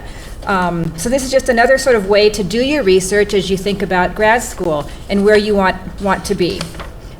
These numbers are just MS and MA and Knight Bagehot graduates. I didn't count people who are freelancing, or people who used to work there at these places, or people who completed the publishing course, which is something that happens here in the summertime, which is separated from the J School somewhat. Okay, I wanted to just show you, there's been a lot of news lately, to say the least, and our students have been all over every story. And this was a student, Paulina Villegas, who was a Mexican national from Monterrey, Mexico, who got hired by the New York Times as a full-time researcher, now reporter in the Mexico City bureau of the New York Times. And she has, if you Google her name, you'll see that she's had a piece of every major story that the New York Times has written about Mexico in the last couple of years. This is the Miami New Times.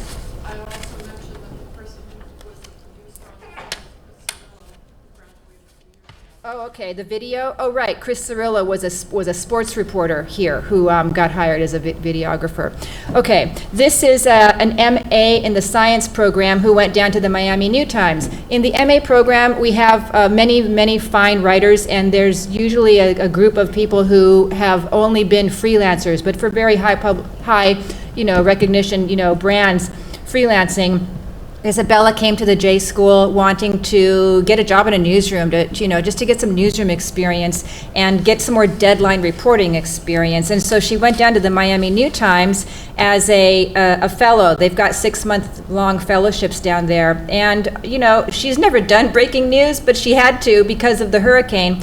And so she and another person at that paper, and also all throughout Florida, were covering the hurricane. And now, after the hurricane, we have seen our alums' bylines from Houston to Savannah writing follow-up stories to the hurricane, be they, health-related stories, water quality stories, environmental science, politics, policy, budget stories. So that story is something that is continuing. Here's a Savannah story that I was just hinting at. This student, Darius, he went to Morehouse College and worked at CNN right after college. An amazing, breaking news reporter. And his dream was to be an on-air reporter. And at graduation, he got a few job offers, and he took the one in Savannah, Georgia, and he's working for the NBC affiliate down there. And he too had to jump into hurricane duty, as any breaking news reporter would. Then moving on to the LA Times, when the Las Vegas shooting happened, again, we had a student who was from UCLA who had no previous full-time newsroom experience, came to the J School, and after journalism school, she wanted to go home. Her family was, asking her to move home, and so she went and she did a little freelancing and then started at the LA Times that fall as an intern, and they kept her. And so she's been running around the state. She went from this up to the fires in Sonoma, and we had another student who was in the Stabile program a couple years ago, also from the west side of Los Angeles, who also headed for Sonoma to cover the fires. Since then, we've had other big news events that our students have had a piece of. There's also long form that our students do, and this was an MA student, Terry McCoy, who's had a really illustrious career at the Washington Post since he graduated a few years ago. And Terry is now the poverty reporter. He was an MA politics student with only sort of newspaper, breaking news kind of experience. He'd been in the Peace Corps, and he came here to learn how to do long form, and he went to the Miami New Times as well before he was hired by the Washington Post. And now he just travels the country doing stories on poverty in America, and he's won a lot of awards. So that's really all I wanted to say, because we're short for time, but I absolutely will take questions if anybody has questions about the job market. Yes. What's the pay? Sorry. Oh, the pay. Well, okay. So, by the way, please ask your question at the mic because we are being taped. So, pay is something that is a little bit of a sticking point. So, internship pay, which most of our students will do internships after grad school, and that comes as a shock to people, but guess it shouldn't, because that has been the trend for decades, that you go from grad school to an internship and then you get hired full-time somewhere after the internship. Internship pay ranges from an abysmal $10 or $11 an hour up to $1,000 a week. There's a huge range, and internships are usually 10 weeks, 12 weeks, then they end, and then you get a job. And the full-time jobs are the range is, like an on-air reporter job in some small town. You'd be surprised at how low the pay is, but it's at the beginning of a scale, maybe $30,000, $32,000 a year with benefits. And a reporter job is, writing and reporting for a print publication or a digital publication is maybe $35,000 to $45,000. That's to start. There's a huge range because we have students with a lot of different ranges of experience. We've had students hired to be business reporters for $60,000, $70,000 a year, but this is a student who has some years of experience. So it's a big range. Any other questions? Yes. So how typically do foreign nationals get hired by publications and organizations in the U.S.? Well, international students do have a harder time finding jobs and internships. You have to try much harder than the U.S. citizens to find something. And then after graduation, you are able to secure what's called an OPT. It's a 1-year-long visa, basically, that allows you to work for a year.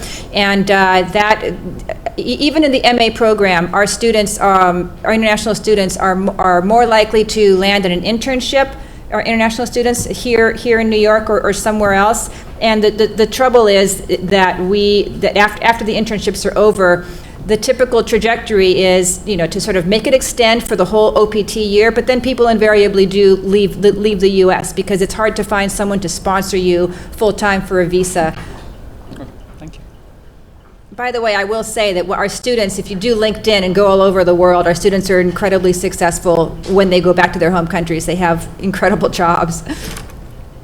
Yes. Hi, my question is, these are great examples of student work and kind of like the alumni profile, but with tech companies really changing the way we're thinking about journalism and moving into the future of journalism, in what way does Columbia prepare someone who's graduating from this program who maybe doesn't think about journalism in the traditional sense, but who would like to work at a media lab, for example, the Google Media Lab, or working at Facebook, at those kinds of tech companies, but in a storytelling journalistic role?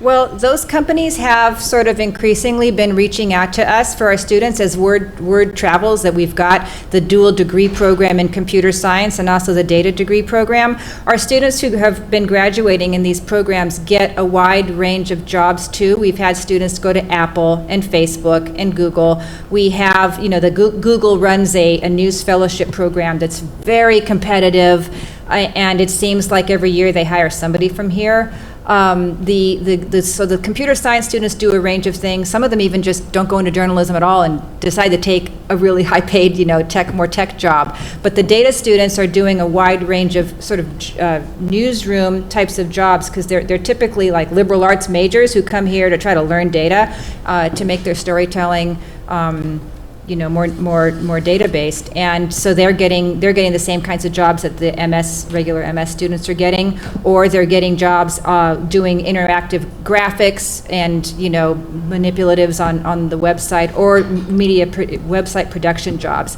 We have students at LinkedIn. We have students at some of the tech companies, and we've taken note that the tech companies are sort of trying to get into the news action.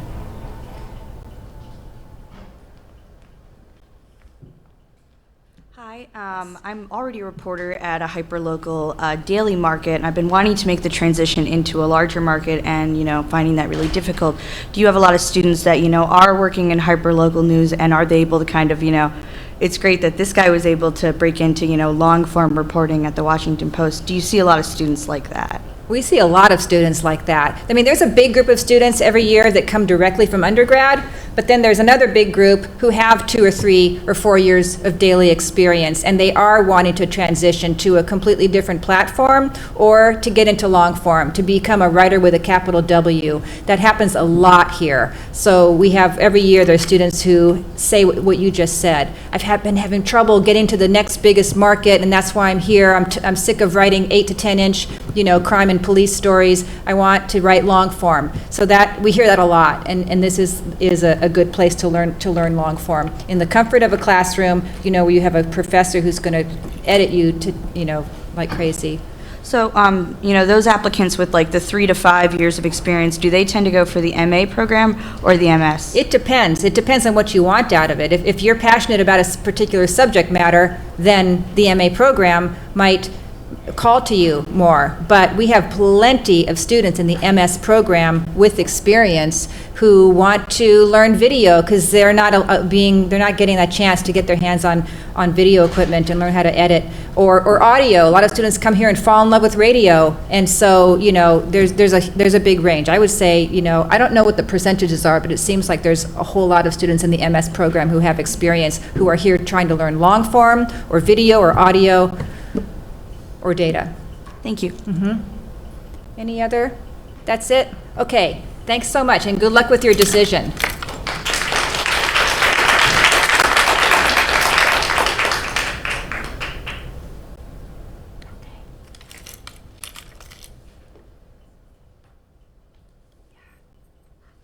Thanks very much, Gina. I would like to invite our student panel to come on up. I think you guys all have your name tags. Yes. If you would come on up and join us.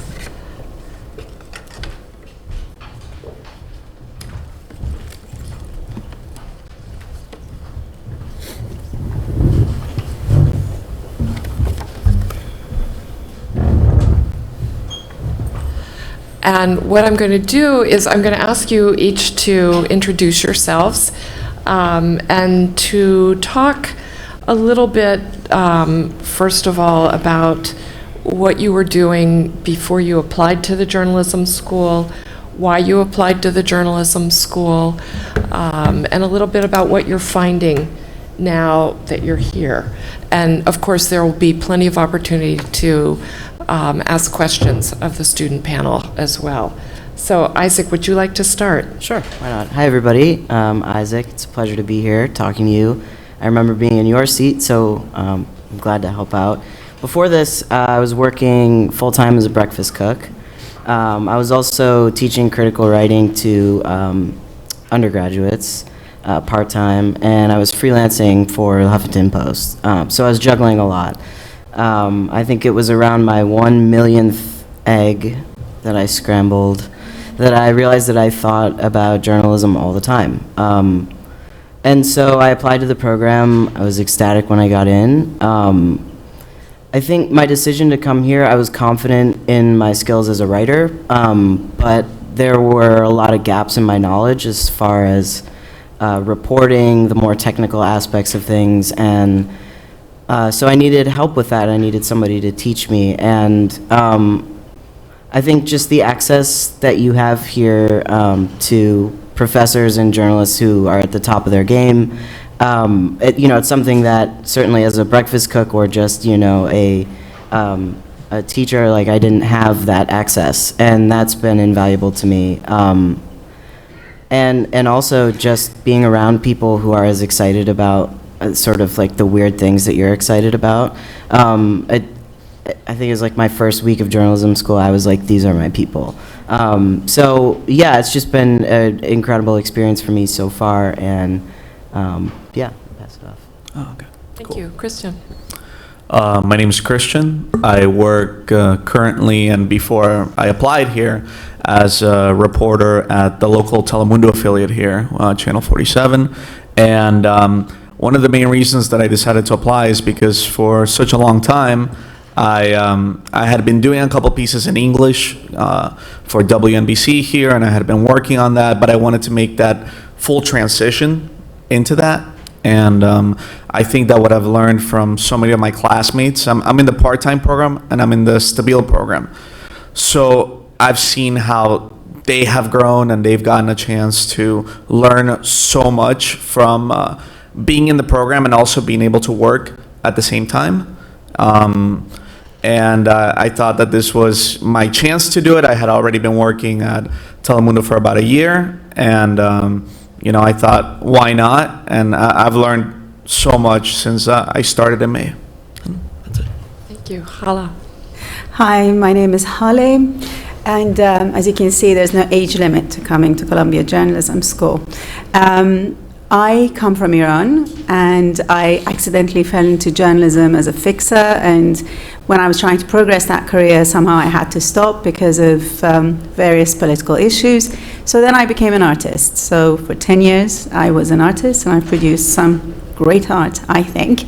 But the journalism bug wasn't going away. So I was working on my own, sort of just trying to do it slowly on my own, but I wasn't feeling very confident about what I was doing, and also I really wanted some institutional support. So I applied to Columbia.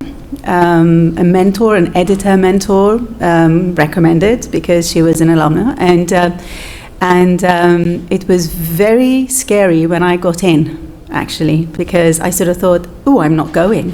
So by the time I actually got here, I found that there is a lot of stuff that one thinks one knows, but can be looked at again. And that's what I think we're all in the process of discovering right now. And Hala, you're in the MA. I'm in the MA, right? Arts and Culture, and because I did art, and I wanted to combine these two together. What I'd like you to each to talk about now, and this is a question that we often get from the audience, so I'm appropriating it. What has surprised you about what you've found here? Are we just going down the line? Yeah. Think in order. Sure. I think that I was surprised at how immersive it was, and maybe by immersive I mean difficult.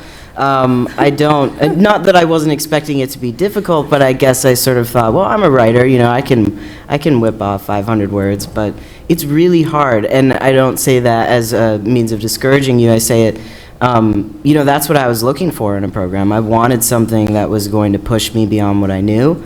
And so while it was a little bit surprising how intense it was, there's sort of a feeling I had after my reporting class. It's like, if I survived this, then, you know, there's no professional situation that's going to be more difficult, which may or may not be true, but the rigor, I guess, was, yeah. Yeah, I would have to agree. I was really surprised at how hard it was at the beginning. You know, not that I didn't think it was going to be hard, but it was. And I was also surprised at how quickly you learn certain things, and I was starting to apply a lot of those things that I started to learn in the classroom out on the field, things that I hadn't thought of before, and it actually worked in our favor. We were doing a story last week about a murder-suicide in New Jersey, and nobody knew who the victim was or anything like that, and I applied some of the things that I learned in the Stabile class, and we ended up being the first outlet to be able to identify those people, reach out to different people, and it was things that I hadn't thought of before, things that I didn't know how to do, that I'm starting to apply on the field. So, yeah. I'm going to third that emotion. It's hard. I mean, it was very surprising. It's challenging. And at about this time in the year, you are, I think Elena said, you have to be ready to be, as an MA student where you've done journalism before, she said you have to be ready to be, your writing to be ripped apart. I would actually extend that and say that right now I'm in a full mode of deconstruction. I sort of feel as if I'm about to be turned into a transformer. I came here in one particular shape. They've kind of opened up everything, and they're sort of sticking struts and little gadgets in there to make me, have these superpowers. I'd like to think that's what's going to happen. The other thing that was very surprising for me was the incredible sense of community here, actually. In not just in my own arts and culture group, which is very, very hands-on, and the professors, from the moment you accept, are in touch with you, and they're, more or less holding on to you to come and help you to settle in. But the whole school as a community, it's pretty amazing. The other thing that surprised me, because our website doesn't, it's a little bit mysterious somehow. I wasn't quite sure what the curriculum was. The detail isn't there. But when you come, apart from what you expect, which is sort of to write in good style, to know the ethics of reporting, etc., I was surprised and delighted to find that we actually go into some abstract background in journalism. So we do the ethics of journalism in a philosophical way, which is actually quite rigorous and very exciting, to not see the profession as just this thing that you run out and you get the story, you get the quote, you come back and clobber it together and just, publish it, but to actually think about it, to think about how you, for example, how do you cover race? How do you do subcultures? How do you approach topics that you're not familiar with? And how do you familiarize yourself with very important theoretical background, which helps you be rigorous if an academic reads your article, but be able to actually transfer it from that jargon to the everyman who is reading your article. And for me, that is priceless. Tell me what you have learned about yourselves so far. You've been here now. Isaac and Christian, you've been here for a couple months. Khaled, also 6 weeks. Yeah. So 8 weeks. Yeah. What have you learned about yourself so far?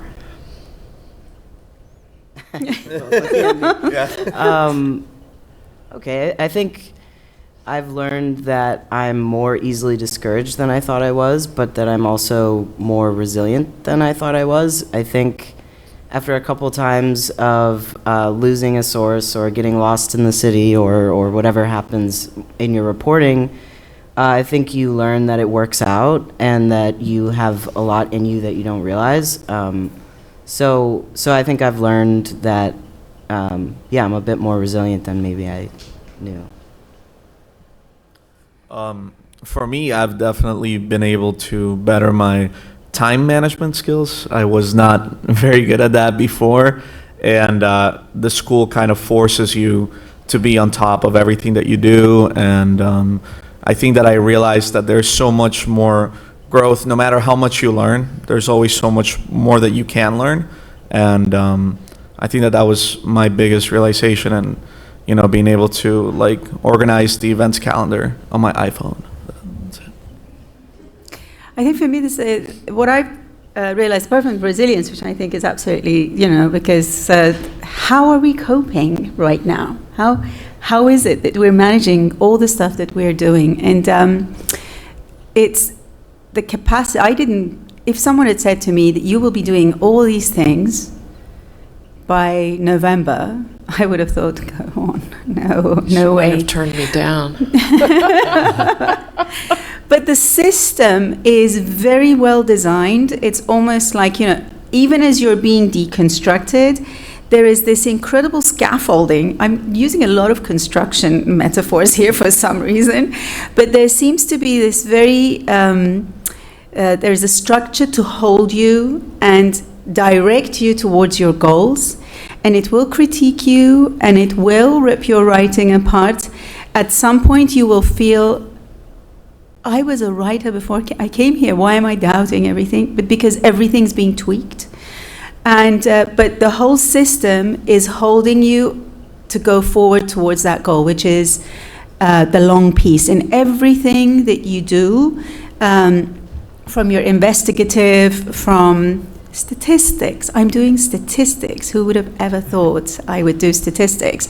All of this is teaching you to go towards actually adding to your thesis. So everything is like this very well designed puzzle, which you don't somehow you don't realize it, but it's actually working towards the whole that you're going to present at the end. I'm going to invite you all to ask some questions. I know you have them.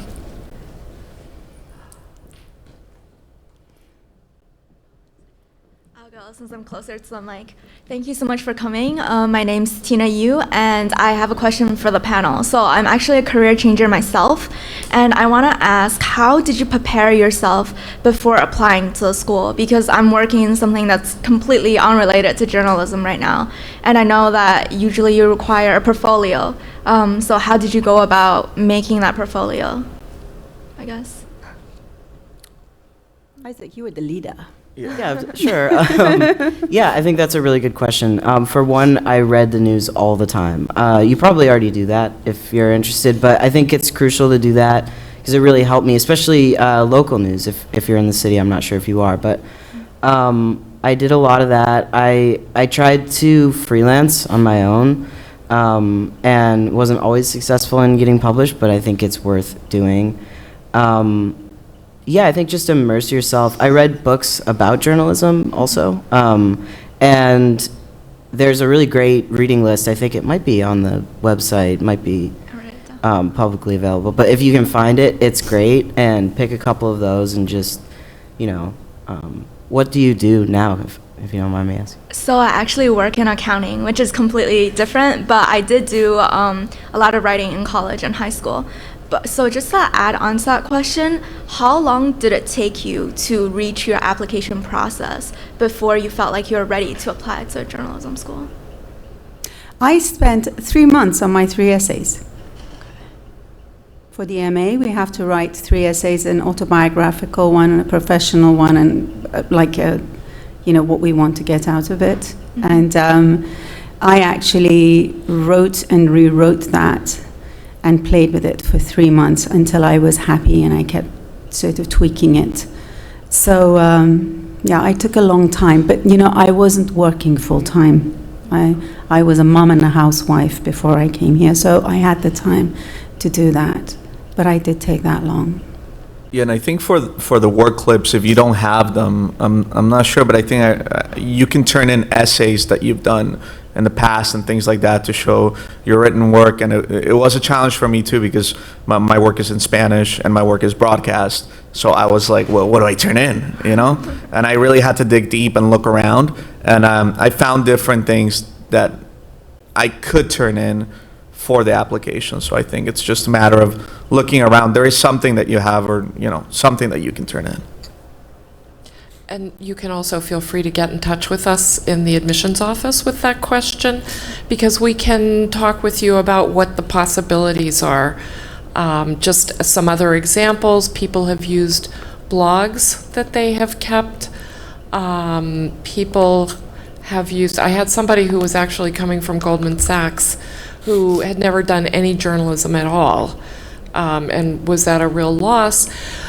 As it turned out, he used to write sort of marketing kinds of reports where he had to do research that was kind of like doing reporting, and then he had to analyze and synthesize, which are all things that journalists have to do. And so he was able to use some of those as examples. So there are a lot of possibilities. Check in with us and we can talk with you and help you figure that out. All right, thank you so much. Hi, thank you so much. My name is Sarah. I have two questions. And Christine, perhaps you can speak a little bit to this. I'm still a little bit unclear on the MS specializations and how they differ. So I know that like the Stabile program and the documentary program are a little bit longer than the general MS. They're exactly the same for the first 10 months, or the first 10 months, and then in that last couple months is when you dive deep into like the documentary classes, or how does it work? Are you with the same? So that's my first one. So the general multimedia full-time MS program focuses on reporting and writing, but you're also trained in video, in audio, in still photography, in the use of social media as a journalist. You can make some choices in the courses that you take about data, about other kinds of reporting. So if you're interested in political or healthcare reporting, profile writing, things like that, you can make choices in specializations by some of those things. It's a 10-month full-time program or 2-year part-time, 6 consecutive semesters. Within that program, you can do the Stabile investigative program, a 10-month program. The documentary program, also the MS degree, is 12 months, simply because it takes longer to do a documentary film, which is your final project. And so the doc students generally are, basically everybody is proposing thesis topics by November. But the doc students work in a slightly different way. They take some documentary seminar work together in both the first and the second semester. And then in the third semester, which is over the summer, they're putting their films together. But you're learning how to do that pretty much in the first semester. The second semester, you're starting to do it. The third semester, doing the editing, and making sure that you have everything that you need. You may also be doing some fundraising, because part of that program is getting that documentary film placed, either for a film, for television, or for a film festival, that kind of thing. Okay, cool. And then the data program is 12 months also, because you've got that extra sequence of coursework that you're doing. Okay, great. And my second question was for Hala. Could you speak a little bit about the arts and culture seminar, like what kinds of topics you guys are covering? Sure.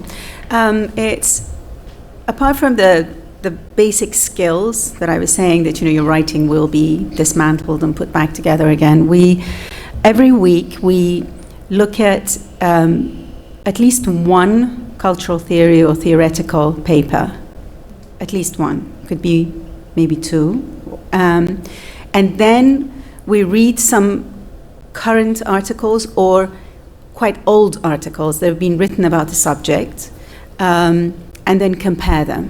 So, for example, we might read something about a survey on the gentrification of an area that was predominantly white residents but became black residents in the 1960s.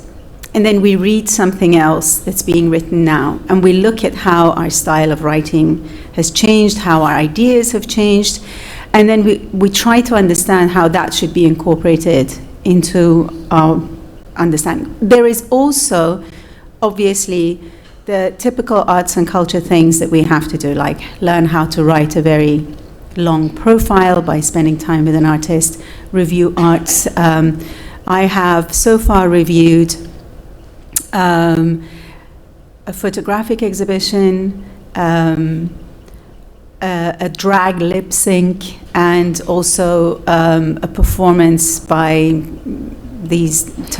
by a Turkish Dutch mother. and daughter duo. So it's very wide, and our professor sort of finds all sorts of different projects for us to get involved. So now we're doing podcasts. So we're learning how to actually find a theme.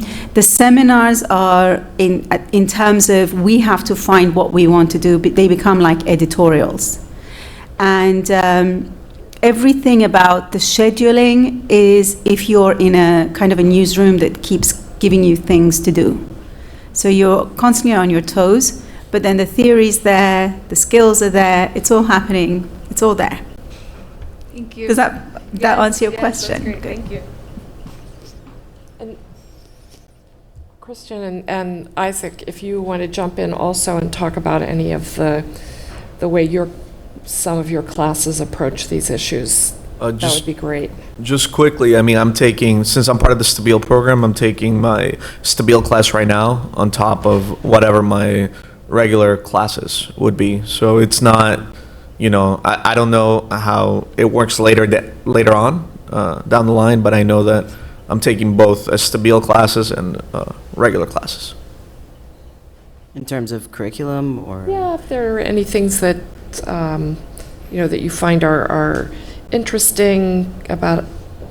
Yeah, I mean, one thing I loved is there's, I'm MS General and full-time, and there's what they call boot camp right in the beginning before reporting, and it's a multimedia week or 2, I think. Right. And I had no photo experience whatsoever other than my iPhone, and I found myself really interested in it, which was surprising. And so I've been like looking into getting a camera and like things that you'd be surprised even if you come in as a writer or you make documentaries or whatever you do, you'll be surprised that the program has a lot of opportunity curriculum-wise for you to explore that. Next question. My question is for the panelists. If the three of you could speak to some of the other J schools you were considering, and then why you decided to come to Columbia, and specifically if there was a certain aspect about the program, like a flexibility, or a certain program like the Stabile program that helped you make your decision. Well, mine's very easy, so I'll go. I only applied to Columbia. That's the only place I wanted to be. Yeah, I only applied here too, and the main thing was because they had the part-time option. For me, it would have been impossible to do a full-time program, but when I first graduated from undergrad, I, had considered all of them, and I just thought Columbia is, if you look at the curriculum and the way that they are teaching their students and where their students are at, it was just what made most sense back then.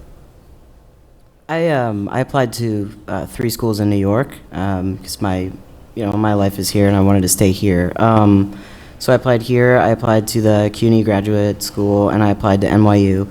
And I decided on Columbia because I looked at graduates and what they were up to. And also, this program afforded a lot more flexibility in terms of what you can study.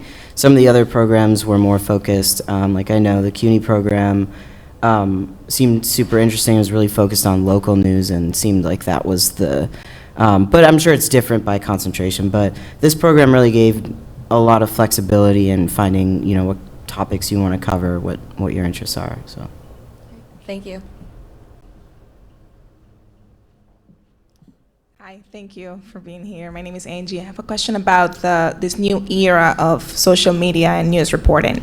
Right now, so far, I know you, Isaac and Christian, have been here for a couple of months, right, already in the program? But you have been here only for weeks. Well, actually, you've been here longer than us.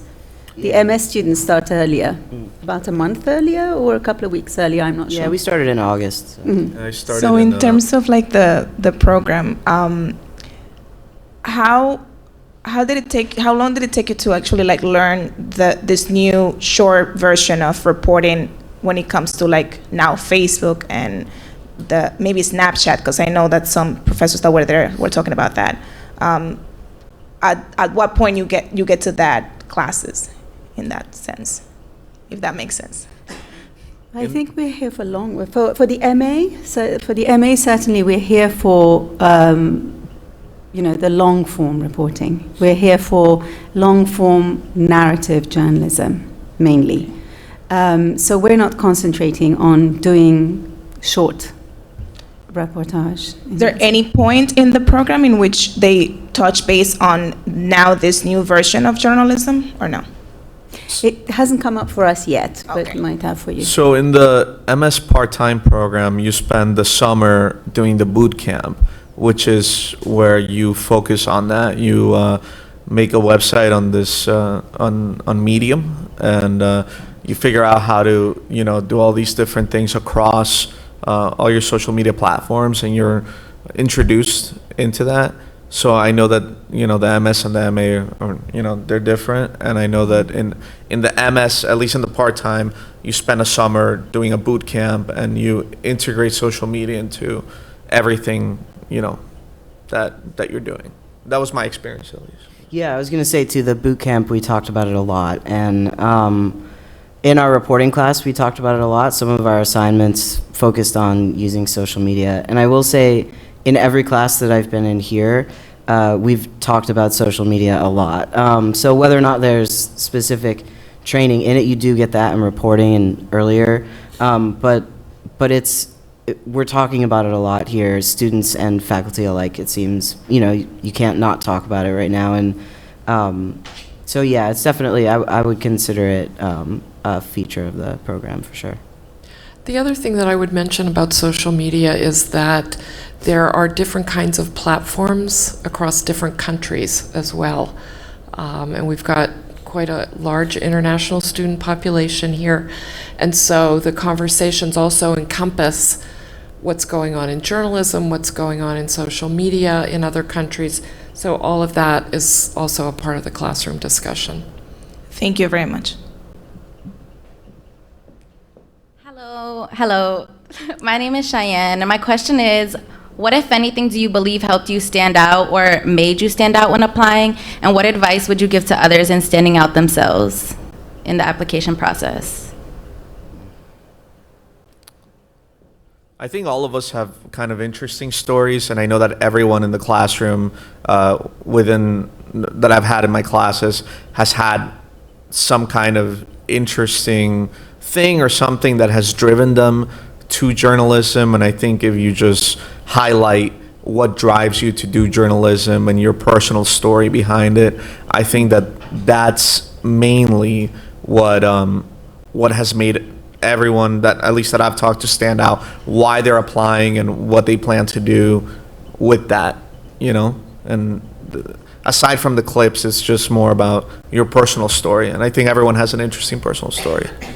I think just to piggyback off of that, I think that my advice would be in your application to just, I know it sounds corny, but be yourself and don't shy away, or don't try to inhabit a particular personality or voice. Everybody has a unique perspective, and I think that's really valued in this field. And so I think if you can sort of showcase what brings you to the field and what makes you you, then you're set. Yeah, I agree with them. I mean, in my class, we are characters, each and every one of us. And I think don't, straight jacket yourself into thinking this is how journalists write, so I will write like this, so they will like me, so I can come.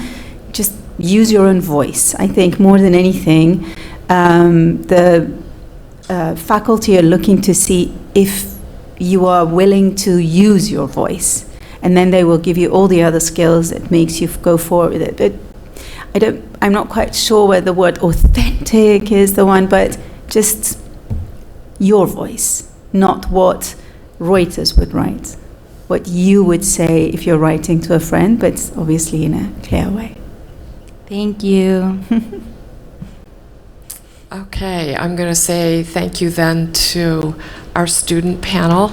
It was great having you here, and you gave me, actually, your question gave me a great segue, and your responses have given me a great segue into talking a little bit about the admissions, the application, what we're looking for, and that sort of thing. So thank you all. Thank you.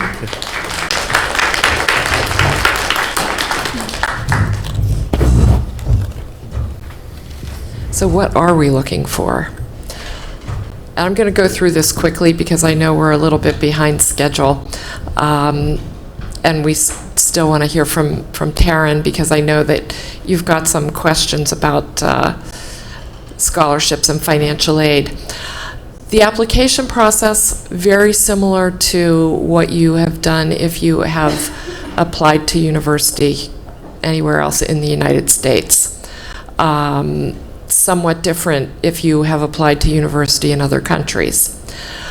We require 2 essays. One is autobiographical, one is a journalistic essay.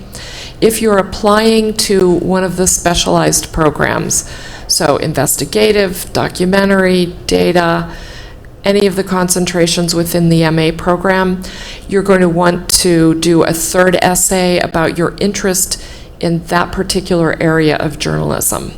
You'll submit a resume, transcripts from every university that you've attended, and all of this information, by the way, is on the website and in the application. So if you are writing it down and you miss any of it, you'll find it again on the website. As I said, 3 letters of reference. Who should those letters be from? People who have supervised your work.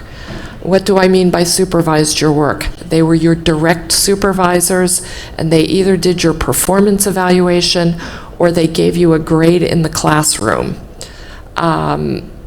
So for example, it can be an editor, it can be a professor that you've studied with, but it should be somebody who is directly responsible for critiquing your work. And what we're interested in learning about from them is their assessment of your work and their assessment of your ability to succeed in graduate school and as a journalist. So think about that. Think about who you're going to ask. Think about how you can assist them with writing a great recommendation for you. How can you do that? Give them a copy of your resume. Give them a copy probably of your journalism essay. If you're still in school, you might want to give them a copy of your transcript, especially if it's somebody who's your academic advisor. Those things will give them a clear idea, even if you've just talked with them quickly by telephone, sent them a quick email, and they've said, yes, I'll be happy to do a good letter of recommendation for you. They will appreciate those things, and especially if they haven't seen you for 5 years, they'll especially appreciate that little assistance to their memory and any notes that they have. If they've written you a prior letter of reference, they'll be able to update it with adding what you've been doing since they last saw you. You'll also you'll submit writing samples. If your undergraduate studies were done at a university where English was not the language of instruction, you'll need to sit for either the TOEFL or the IELTS. You do not need to sit for the GRE unless you're doing one of the dual degree programs that requires one of the other exams. So if you're applying to the dual degree with SEPA, computer science, you'll need to do the GRE, or religion.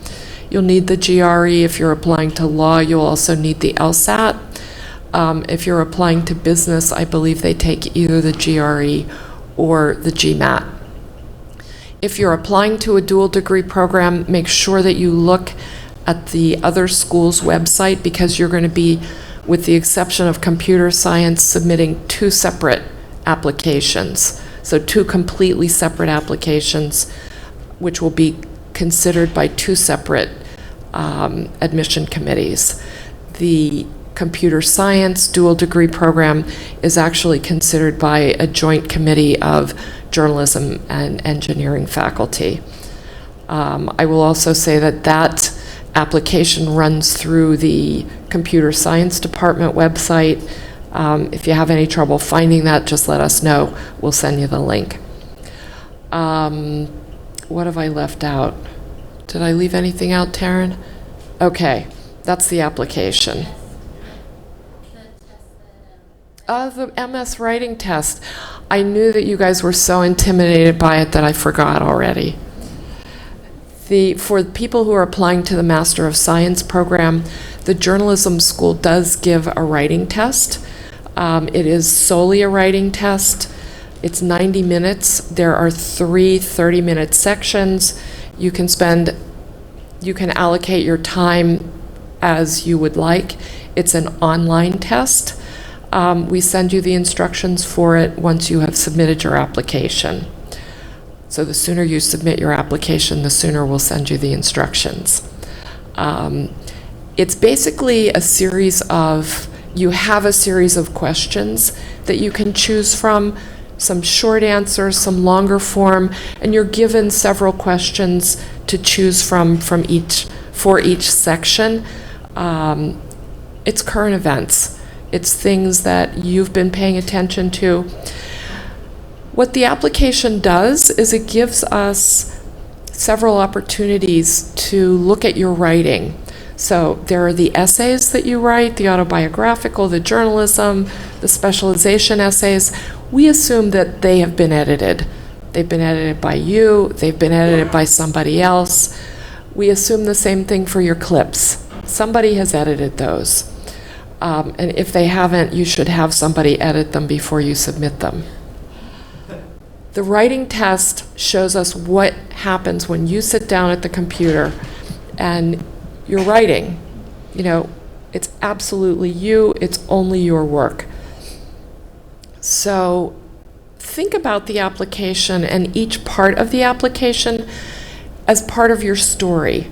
So you're telling different pieces of the story. You are doing your reporting on yourself. You're giving your recommenders the assistance that they need to tell parts of your story.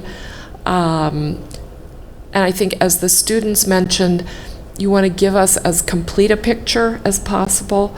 We want to know who you are. I think you've been able to hear from everything that you've heard this morning that we pay very careful attention to who our students are. We pay attention to who our prospects are, to who the applicants are. We know our students. By the time that you get to the school, we really know who you are. You're not a face or a number. The faculty read your files, especially if they haven't been on the committee that considered your application. If you're going to be in their class, they go back and they read your application. They want to know who's in their classroom. So keep that in mind as you're doing the application. We want to know who you are, not who you think we would like to see. So clearly who you are. I'm going to stop for 5 minutes to take any quick questions that you have about the application before we move on to financial aid scholarships. Go ahead, go to the microphone, sure. Go ahead. Oh, okay. I have a question about the dual degree program. So Which one? The MBA one. Okay. So if you do apply to both programs and if you get rejected from, say, the MBA school, is the whole application rejected, or are you still? The MBA application. Okay. So you're denied admission for the MBA program, but if you're admitted to journalism, you're admitted to journalism. I see. Thank you. Yeah. Hi, thank you so much for having this session. Sure. My question is, I'm one of those students who's kind of gone and had a career. I had a BA in journalism. I've been in social media and publishing for the past 6 to 8 years, and I'm curious if there's any recommendation in terms of returning students. What's the best, not recipe for success, but what do you like to see from people who've been out in the real world and then are coming back and the admissions? What you might want to think about is how what you've done previously has prepared you for a career in journalism. Because we're looking for that link between your interests, your journalistic interests, and think about it as the same thing as applying for a job, your cover letter. It'll be good practice for when you're writing cover letters for journalism jobs. What's the link between what you're bringing and what the school is looking for? Thank you. I have a follow-up question, if that's okay. One is, how much does your previous GPA matter if you have 6 to 8 years of work experience, like I do? And I've actually been freelancing for the past 6 months. I left my full-time job, so I'm just wondering, like... Sure. Yeah. Don't worry too much about GPA. Okay. I worked here for 10 years before anybody ever asked me what the average GPA was of the entering class. So don't worry too much about it. We're interested in intellectual curiosity and curiosity. And so what we're really looking at when we look at your transcripts is your course selection. What did you do, what your interests were, that sort of thing. The school itself, we don't give grades here, except in the doctoral program. So it's either pass or you don't pass. What we're more interested in is your writing, and then qualities that we know make a good journalist. So things like curiosity, persistence, determination. We're looking for people who love storytelling. If you don't love storytelling, then you might want to think about whether this is what you really want to do. We're also looking for people with a passion for journalism. And I say that because this is a freestanding school of journalism. It's one of only 3 in the country: Columbia, CUNY, and Berkeley. We don't have a communications division. We're not under a communications and media department, for example. So the only thing we care about is journalism. So you want to make sure that that's where you want to be, because that's all anybody's going to talk about once you get here. It absolutely is. Thank you. You had mentioned that, we can edit our clips. As someone, who has had an editor already go over them, is it okay if we want to tweak something in a story that's already been published? If it's a story that's already been published, you should submit it as it's been published. List of writing examples for those of us that don't have a background in writing. So what have other people used? So published stories that you've written for a university class.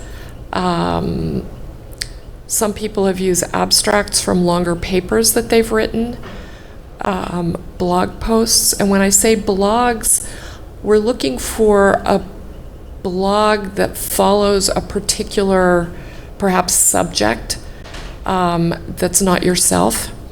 We're not looking for all about me. We're looking for your desire to tell the stories of other people. We're not looking for opinion writers, although some of you will become opinion writers. But blogs that tell stories, that we see a direction in the story that's being told. It can sometimes be things that you've written for work. Again, what we're looking for is evidence of something that resembles reporting, analysis, synthesis.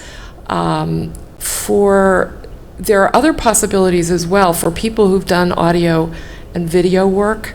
You can submit some work, that broadcast work, as long as it's all your work, for example. So you wrote the script, you've done, if it's a documentary that you've done, if you were responsible for the entire thing. Yes, that's a possibility. Or an outtake from it. We're not looking for stand-ups. If any of you are in broadcast, doing broadcast already, no stand-ups. We're looking for the other questions. Sure. Yes. Another question. I have been freelancing, like I mentioned, and because I have been published, does the level or the echelon of the byline matter? No. Great. And what I recommend for people who haven't been published anywhere, there are lots of hyperlocal news organizations. So for instance, if you're here in New York City, there's, like here on the West Side, there's the West Sider. There's the Brooklyn Eagle. There are a whole bunch of weekly and alt newspapers in Queens, in the Bronx, in Staten Island. Staten Island has the Advance. Go propose some stories to the editor, and if they say, yeah, go do it, get your feet wet. Start writing stories. You can get them published in some of these smaller papers, and if you get, if there's a series of your work that gets done, this is November, you've got 6 weeks. Give it a try. Give it a try. So somebody mentioned some books about journalism. There's a book called On Writing Well that you can get in the bookstore here. You can get it in any branch of the public library in New York. That is a very good sort of guide to writing different types of stories. So you can look and get some ideas about that will be helpful as you put your application together. Okay, I'm going to stop here and invite Taryn to the microphone. She's shaking her head no. Okay, Taryn says we're really, really pressed for time. So I'm going to do scholarships and financial aid in 3 minutes or less. Start your financial planning now. Graduate school is expensive. Graduate school at Columbia is expensive.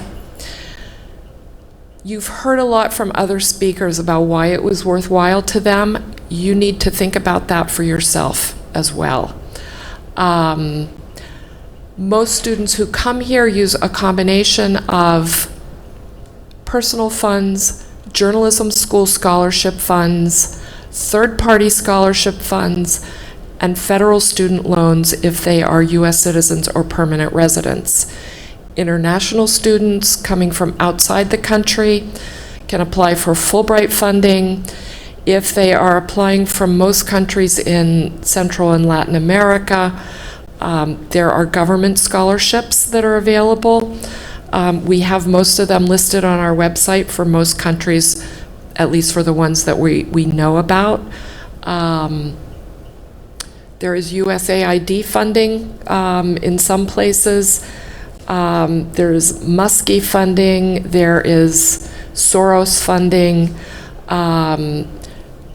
Look around for funding that has to do with who you are. The National Association of Hispanic Journalists, the National Association of Black Journalists, the Asian American Journalists Association, the Native American Journalists Association, all have scholarships for people going to graduate school. People who are thinking about the dual degree program with computer science, we've had people get scholarships from Google for their second year. There are a lot of possibilities. Do your search, make a Google or a Excel spreadsheet for yourself that lists everything that you're going to apply for, what the amounts are, what the deadlines are, and what the requirements are. Think even of those small, there might be a church fund, $250. $250 is going to cover 2 months of MetroCard. Think about your funding in that way. Very granularly. It'll cover my rent for a month. It will cover my food for a week, things like that. That's how you want to think when you're putting your money together. But do your planning. Do your planning. The application deadline for the MS and the PhD program and the dual degree programs, December 15th. The admissions application deadline for the MA, January 9th. For the dual degree with computer science, January 15th. The J-School scholarship application deadline, February 1st. Don't let yourself miss that deadline. If you come back to me on April 1st, even if you come back to me March 15th, which is when we'll release the decisions, and say, I had so many things to do. I had a deadline. I couldn't do it, blah, blah, blah. My money's given out at that point. It's done. Make sure that you meet the deadlines. You're applying to journalism school. Deadlines are critical. Okay, that's it. Thank you all. Thank you all who are on the live stream. Taryn and I are here to answer other questions. We're also happy to answer questions during the week. Just feel free to get in touch with us in any way that you'd like. Thank you.